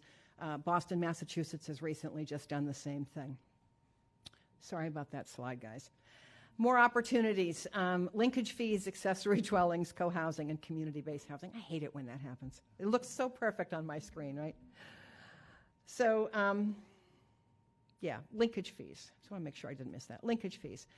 They're not the same as inclusionary zoning fees, as I said. It charges a fee per square foot for new market rate construction and uses the funds for affordable housing. The program requires fees. This is the key difference between this and fees in lieu under an inclusionary ordinance. Linkage is simply money, and it doesn't talk about units. So Boston has it, Arlington County, Virginia has it, whereas a fee in lieu is an option for compliance under inclusionary zoning. A linkage fee is you're creating a demand for affordable housing that we don't have, so we're linking your construction with our need for affordable housing, and you have to pay a fee for it. You'll find these ordinances in more urban areas kind of peppered throughout the country. And they are controversial, but they have generated quite a bit of income for affordable housing development. Accessory dwelling units, you're probably all familiar with this, but there are sort of 3 different types. One is sort of in the house where nobody knows it's there, with or without expansion of the principal dwelling, or in a detached structure such as above a garage. More recently, what we've been hearing about and kind of part of the tiny house movement is the detached structure in someone's backyard. Call it an eco unit, elderly cottage housing or something. But these are sort of the 3 types, and you don't find that 3rd type in a lot of inclusionary zoning ordinances around the country. It's becoming more common. There are typical elements in any inclusionary zoning ordinance. One is sort of a size limit, the concept being if it's subordinate to the principal use, then it's probably not going to be as big as. Design controls are very common in accessory dwelling ordinances so that you sort of preserve the character of the neighborhood while allowing this kind of incremental increase in density. It is clearly accessory or subordinate to, so the unit can't be condoized. And then there are sometimes occupancy restrictions. I don't recommend this. I think it just creates a whole lot of problems. But some communities say, well, you can have an accessory dwelling unit as long as your mother-in-law lives there. I never wanted my mother-in-law to live with me. I don't know about the rest of you. Co-housing is sort of another kind of in vogue thing that's out there. There's several of these in Colorado. I think you have a couple in Florida, too. We have some in Massachusetts, in Connecticut, and certainly several in New York. It's kind of an intentional or planned community of private homes clustered around a common space. They operate under different rules. There's almost always some kind of homeowners association or condo association. It's separate dwellings with shared amenities. Some of these dwellings, they're all sharing like laundry facilities. Some of them have their own washer and dryer. I mean, it just varies a lot around the rules. For each project, shared outdoor spaces may include anything from parking and open space or gardens. Neighbors commit to sort of being part of a community for everyone's benefit. It's not uncommon in co-housing developments to find some element of affordability. It just sort of tends to fit with the sort of social objectives of that kind of community. So kind of being alert to how to encourage that type of use is probably something that you might want to be thinking about. And then community-based housing. I want to make sure I didn't miss that. Oh, co-housing examples. I'm sorry. These slides are advancing fast. Davis, California, Denver, St. Petersburg has one. Acton, Massachusetts, West Tisbury on the Martha's Vineyard has a co-housing development. There are probably over 100 of these around the country, and they all kind of operate in different ways. So if you're interested in this, it's a good idea to sort of do a little bit of a sampling and see how they're set up. But it is very typical to find some affordability in these developments. Community-based housing is really a concept that has kind of different meanings depending upon the part of the country that you're in. This is not necessarily a regulatory strategy, but it's something you'd want to make sure your regulations didn't prohibit or somehow interfere with. But the concept is that some kind of community entity is the delivery agent for the affordable housing. And clearly, if your zoning doesn't allow for some type of affordability in some manner, then these institutions really can't be of much help to you. But they are very commonly associated with providing some type of disability housing.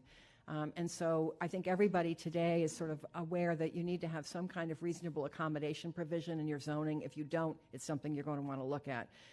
Communities that have restrictions on things like how many unrelated people can live in a dwelling unit, that kind of thing can become an impediment to dormitory housing, for employer-assisted housing. It become an impediment for housing for people with disabilities as well.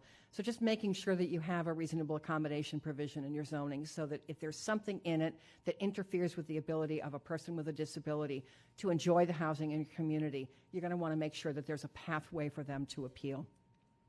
And then employer and labor-assisted housing is kind of the last thing I want to look at here.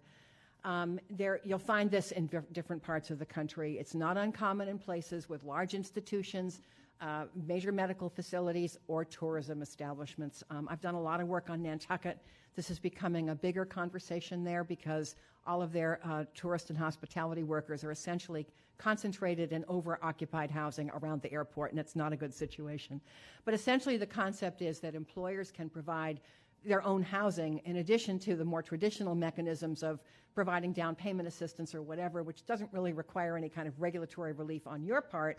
But making sure that you're at least provide for things like dormitory housing or tightly assisted housing or tightly concentrated housing on the campus of a hospital, on the campus of an institute, any kind of institution, so that employers can house their employees. If you have that, what it does is it helps to take pressure off the market, because otherwise they're renting houses in your community and they're taking away from the supply of housing that might be available to just ordinary people. So employer-assisted housing is a way, actually, that communities can be involved in the provision of affordable housing. It's just kind of a different way of doing it, but something for you to be aware of. I probably don't have time for questions, but if I did, I would take them. And if I don't, I'll just take them later. How's that? So, I done? You go on. Thanks. That's fine. Thank you. Yeah, thanks very much. Thank you to Judy for a really interesting presentation and leaving us with so much to think about. Our next topic is using community land trusts to preserve housing affordability.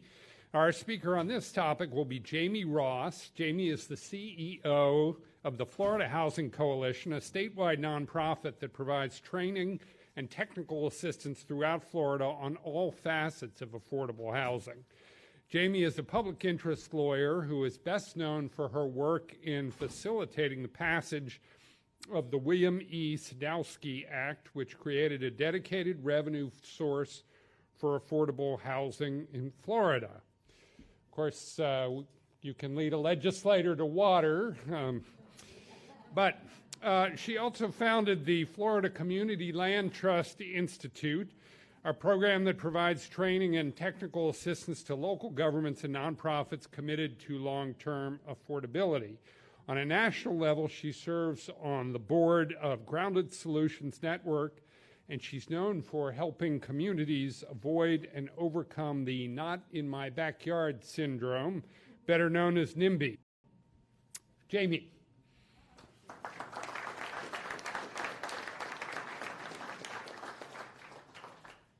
Thank you, Paul, and thank you to the Orlando Sentinel for always doing a great job uncovering our need for the Sadowski Trust Funds.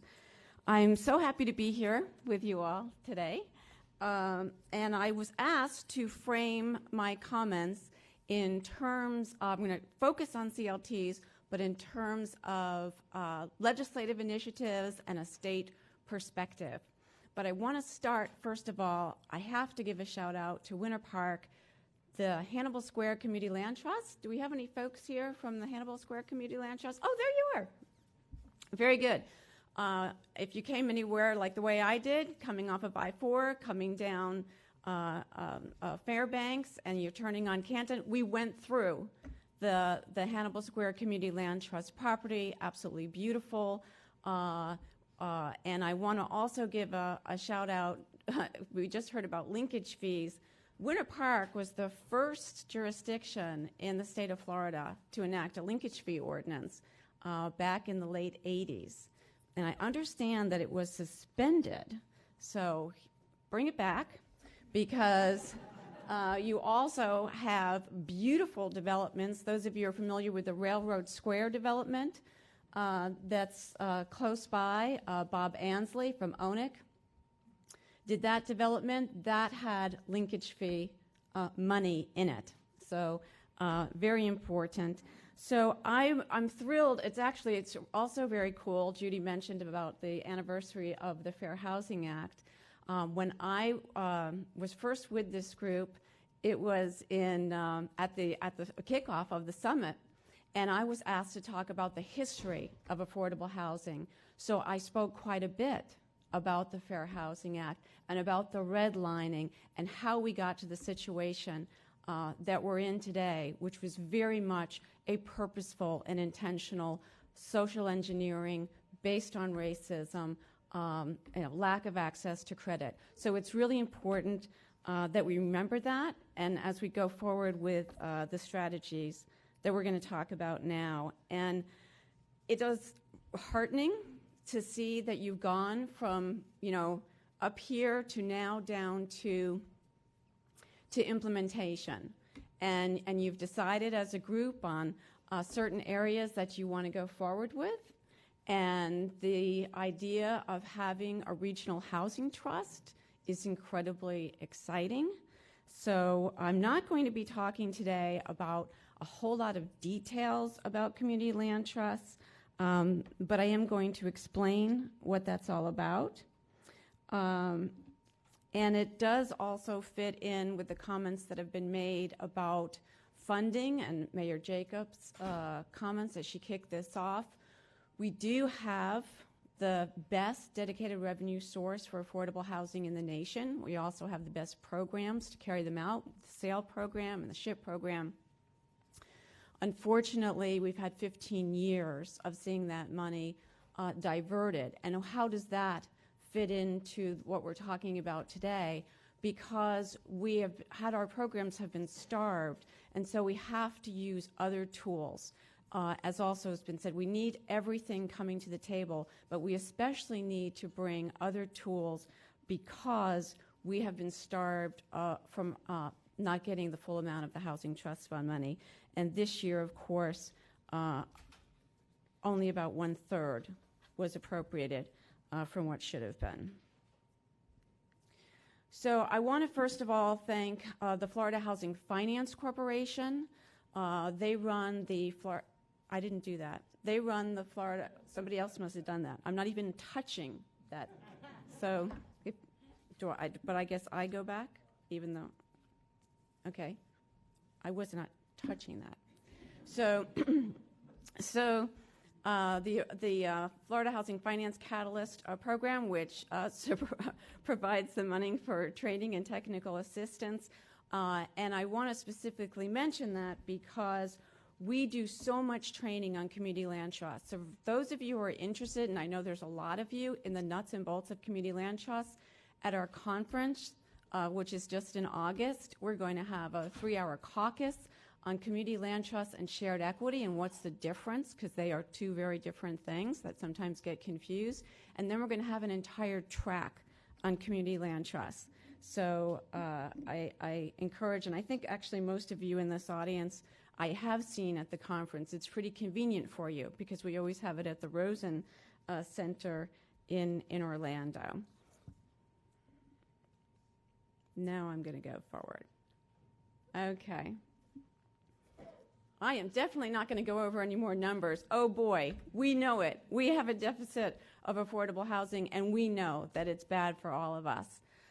Closing the income gap, that is a lofty ideal, but it's not a realistic solution for immediate needs. But I don't think it's a good idea for any of us to forget that we do not have an unemployment problem. We have a problem of too much gap between what people make. And it's not just in Florida, and in fact, it's specifically not just in Florida. It's because there's so much wealth being earned in other parts of the country. People come to Florida and it's like, oh my God, I can buy a house for $300,000, here's the cash. So raising the price of housing for the folks who live and work in Florida who don't make those kind of incomes. So it's something to be addressed, but it's not something we're going to address or I'm going to address because I'm a houser. I'm not working on a living wage campaign. But others need to. Others need to.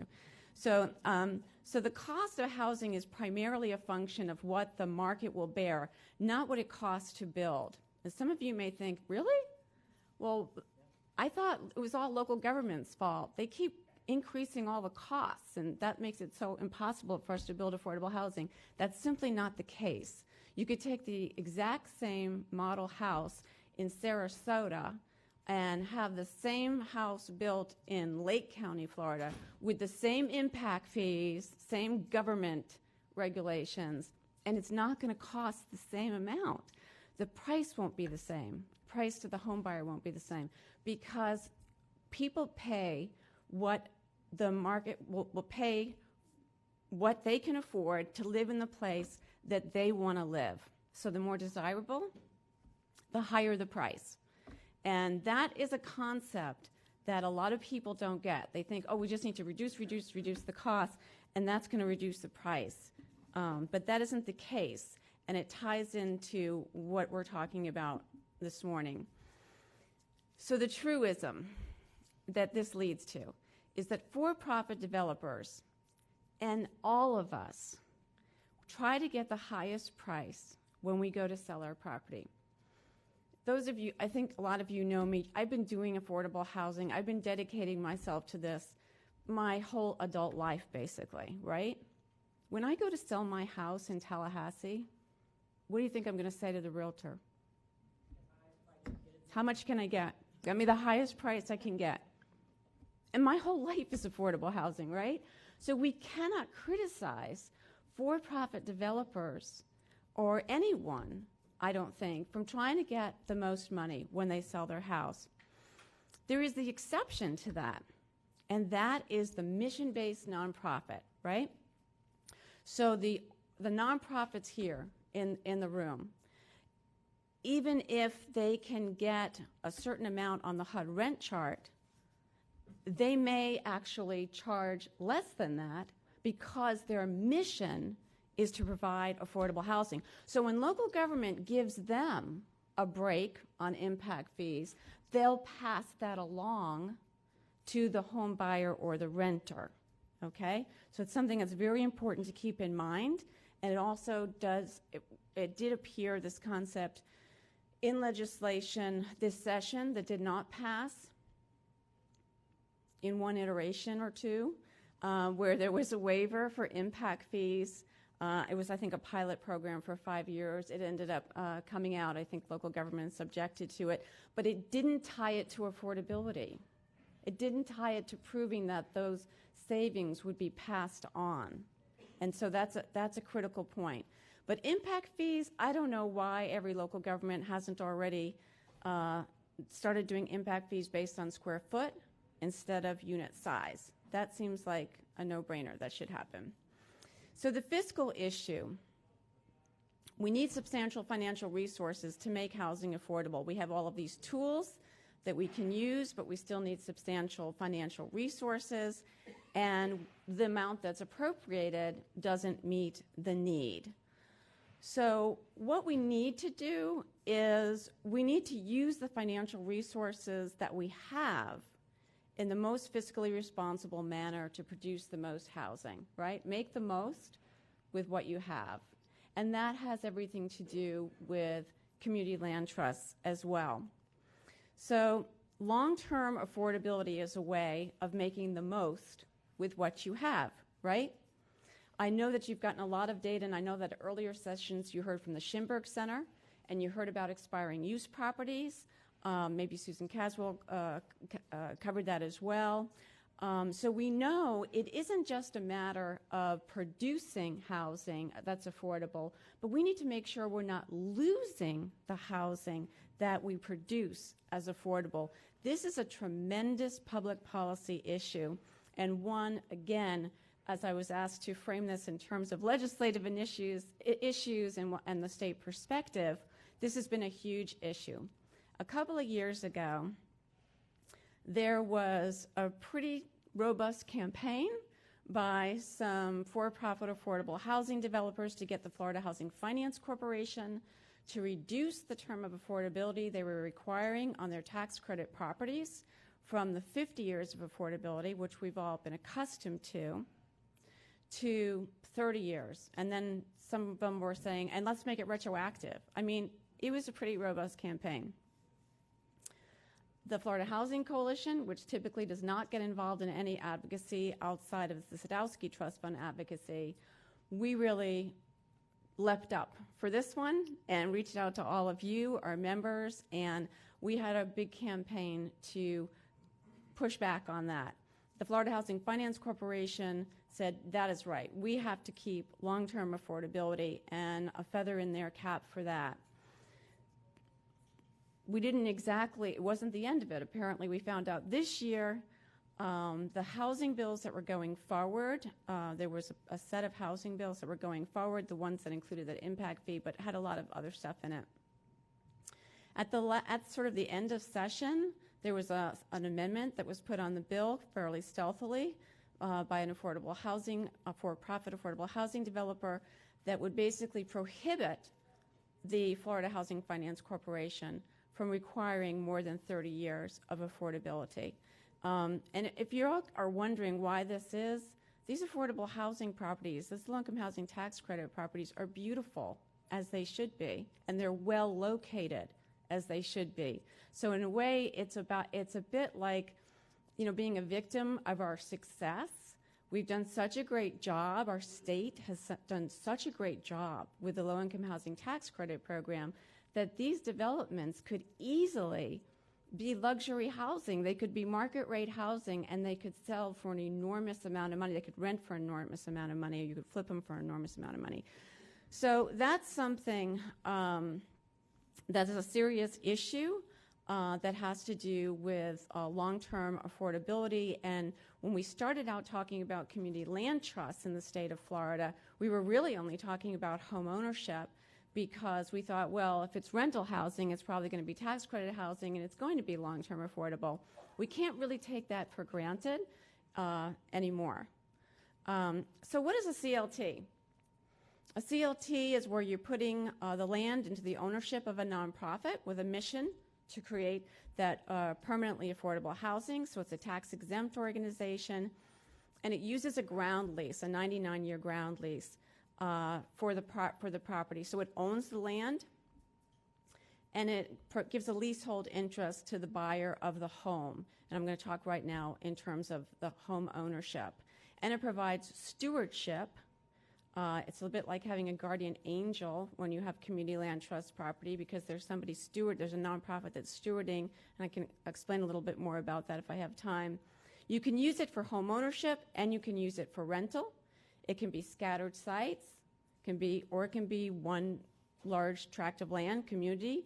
I know Brett is here from the tiny home guy, and so folks around the state are looking at, hey, let's get a tract of land that we can create tiny homes on, and it could be owned by a community land trust. We can save mobile home parks by putting them into community land trusts. RV parks, that sort of thing, and turn it into tiny homes. You can avoid displacement from gentrification, which is a fairly new tool, but in fact the Hannibal Square Community Land Trust had a lot to do with that.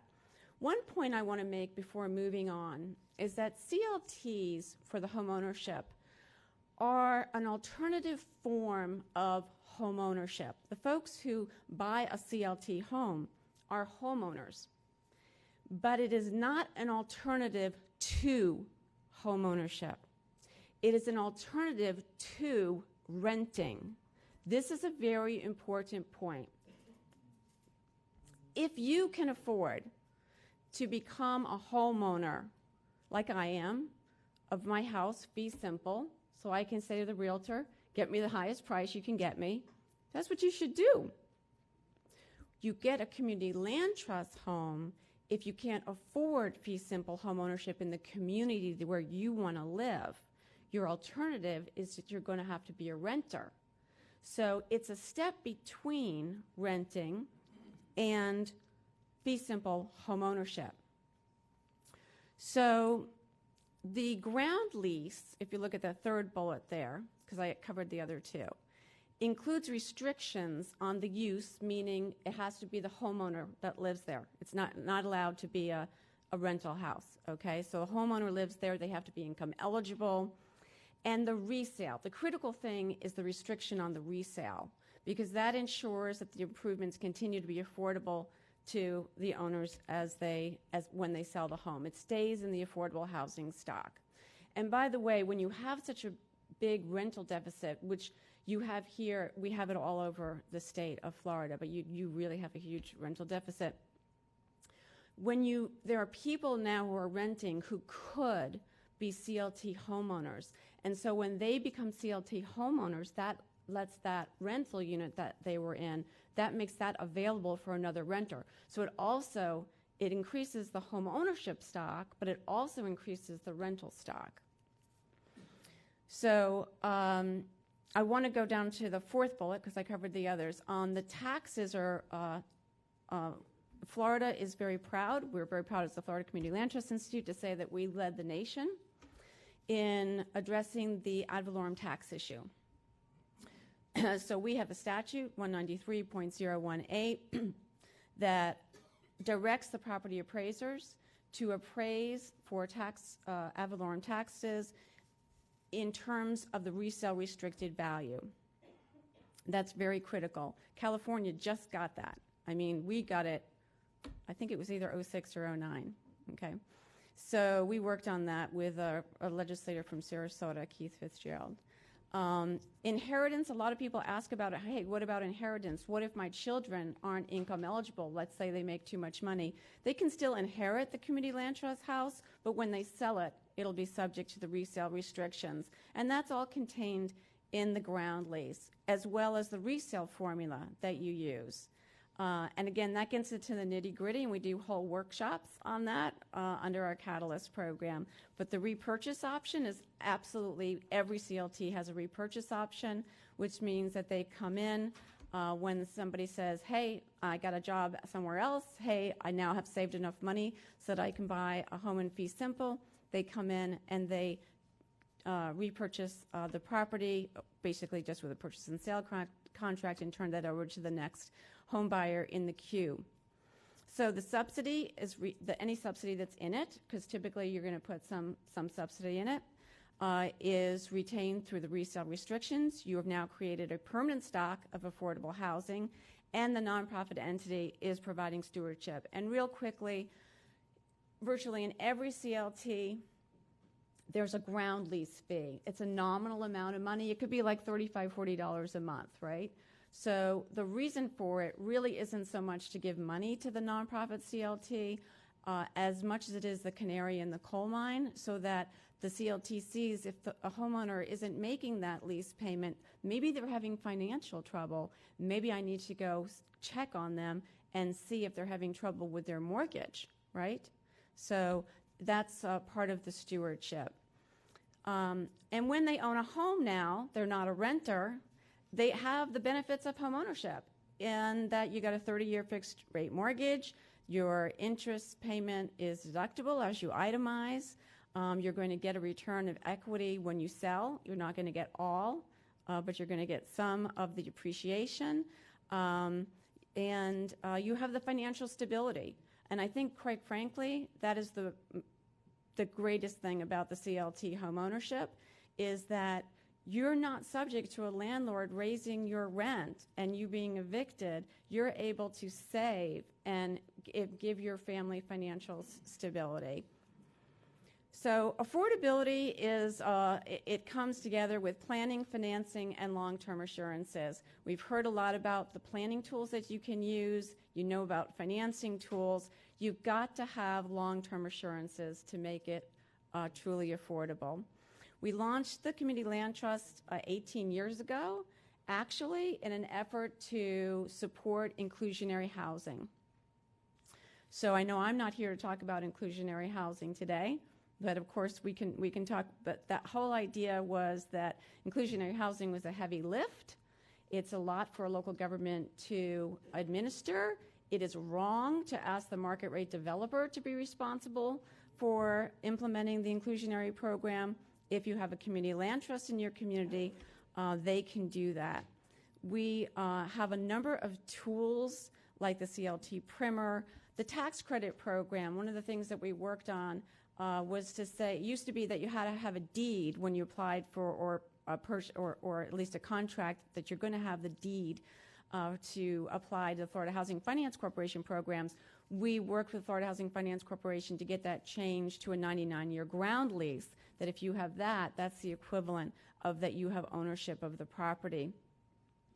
We have this great surplus lands law now, which is really meant to facilitate community land trusts for permanently affordable housing. And of course, we work with getting community land trusts going all over the state. And I think this is the part that I want to spend some time on, but now I have to put my glasses on because I can't see that. Okay. So to show this, the state of Florida, I want to talk about what we have going on in CLTs, and that's what this map is doing. So the majority of our CLTs in the state of Florida, as you can see, are clustered around in the Palm Beach area. Why? Because that's where the housing prices were so high, right, early on. We have so many CLTs. We have a consortium of them down there in Palm Beach County, also in Broward. So you also have, like in Broward, you have the South Florida Community Land Trust, but you also have the city of Delray Beach. And so you can have countywide and you can have city, and they can work together.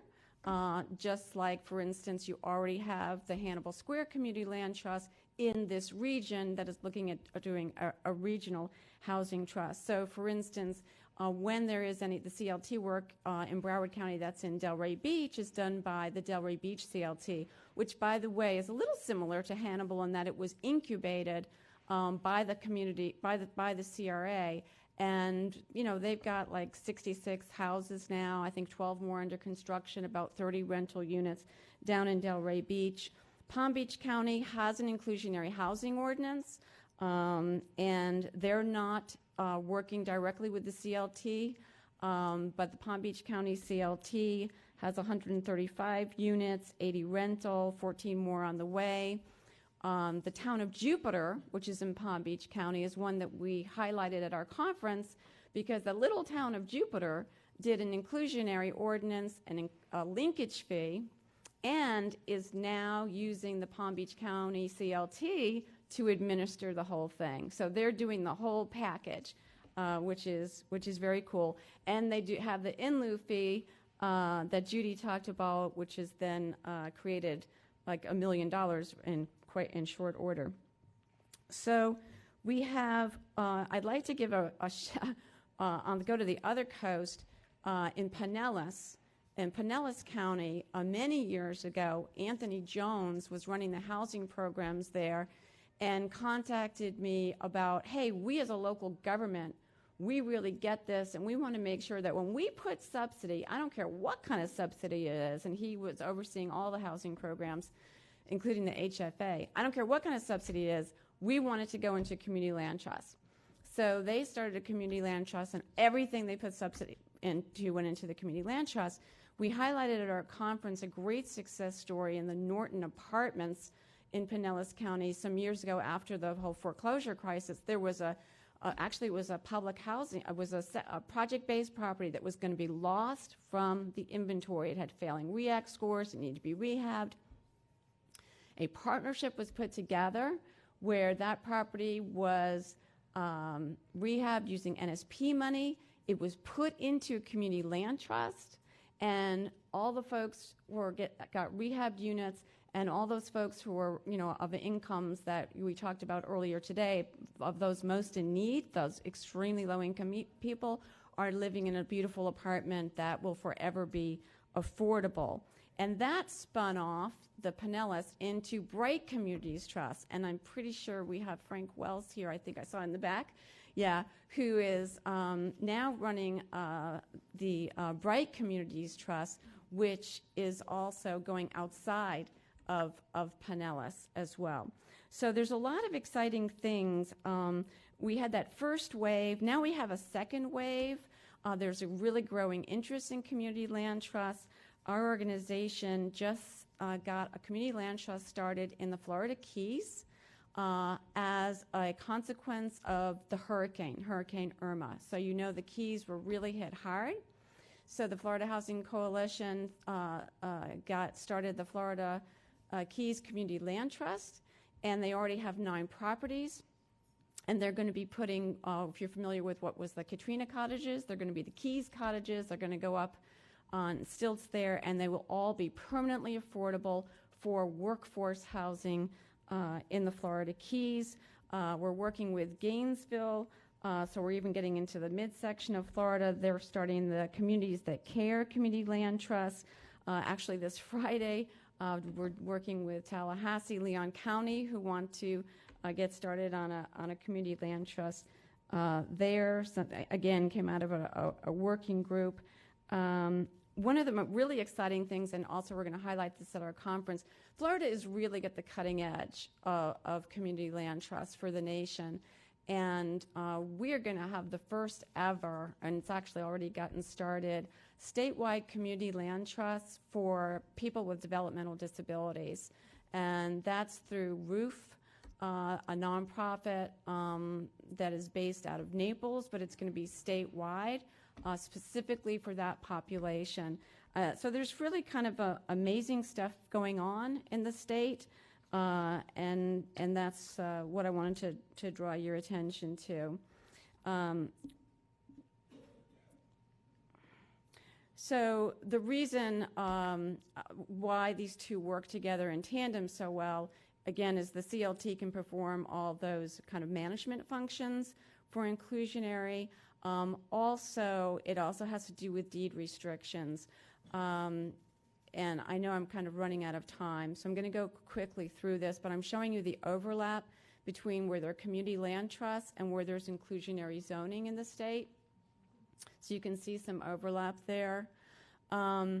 So with deed restrictions, with community land trust, there's no deed restriction. There's a 99-year ground lease that's ensuring that the property remains affordable in perpetuity. With deed restrictions, that's what they're intended to do, but there's a lot of problems that come up with deed restrictions.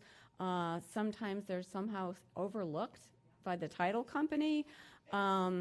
And also, there's no privity, which is if years go by and a homeowner wants to get out of the deed restriction, and they went to court, for instance, if it's just like the local government that has a deed restriction or deed restriction that was put on and nobody even knows where that person is who put it on, the court is unlikely to enforce that deed restriction. They're more than likely to get rid of that deed restriction because there's no privity, no connection between the entity that's saying that they need the deed restriction and the person who's saying, it's my property, I have a right of alienation, I have a right to sell my property, and so the real estate owner is likely to win that argument. That would never, ever happen with a community land trust.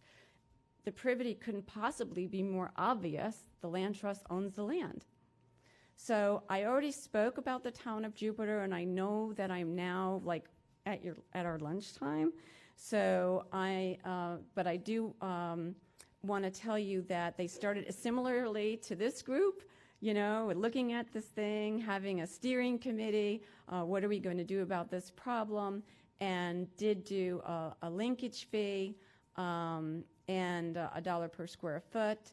They have certain exemptions and waivers, and they are using the Palm Beach CLT to administer their program and use all of these kind of tools that we all talked about earlier.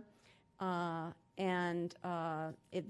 ordinance is 12% of the units are going to be affordable whenever there is any kind of a land use change.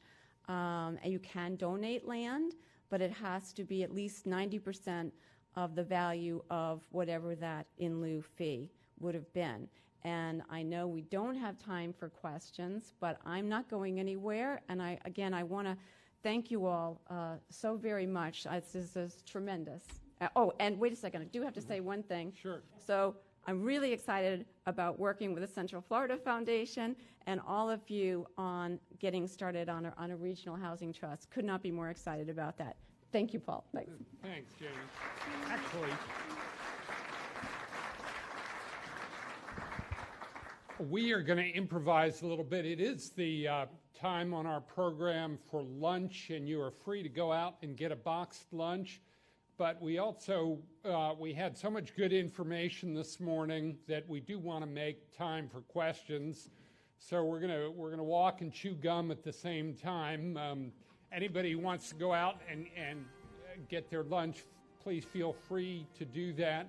But we also want to allow anyone who has questions for Judy or Jamie or Alberto or anybody else who spoke this morning. We will have a little more time in the afternoon to ask questions, but we didn't build in time to ask questions for Judy or Jamie, so we want to allow that now. And Mitchell, will we be passing around a microphone? Yeah, so anyone who has questions, just get our attention, and we'll go from there.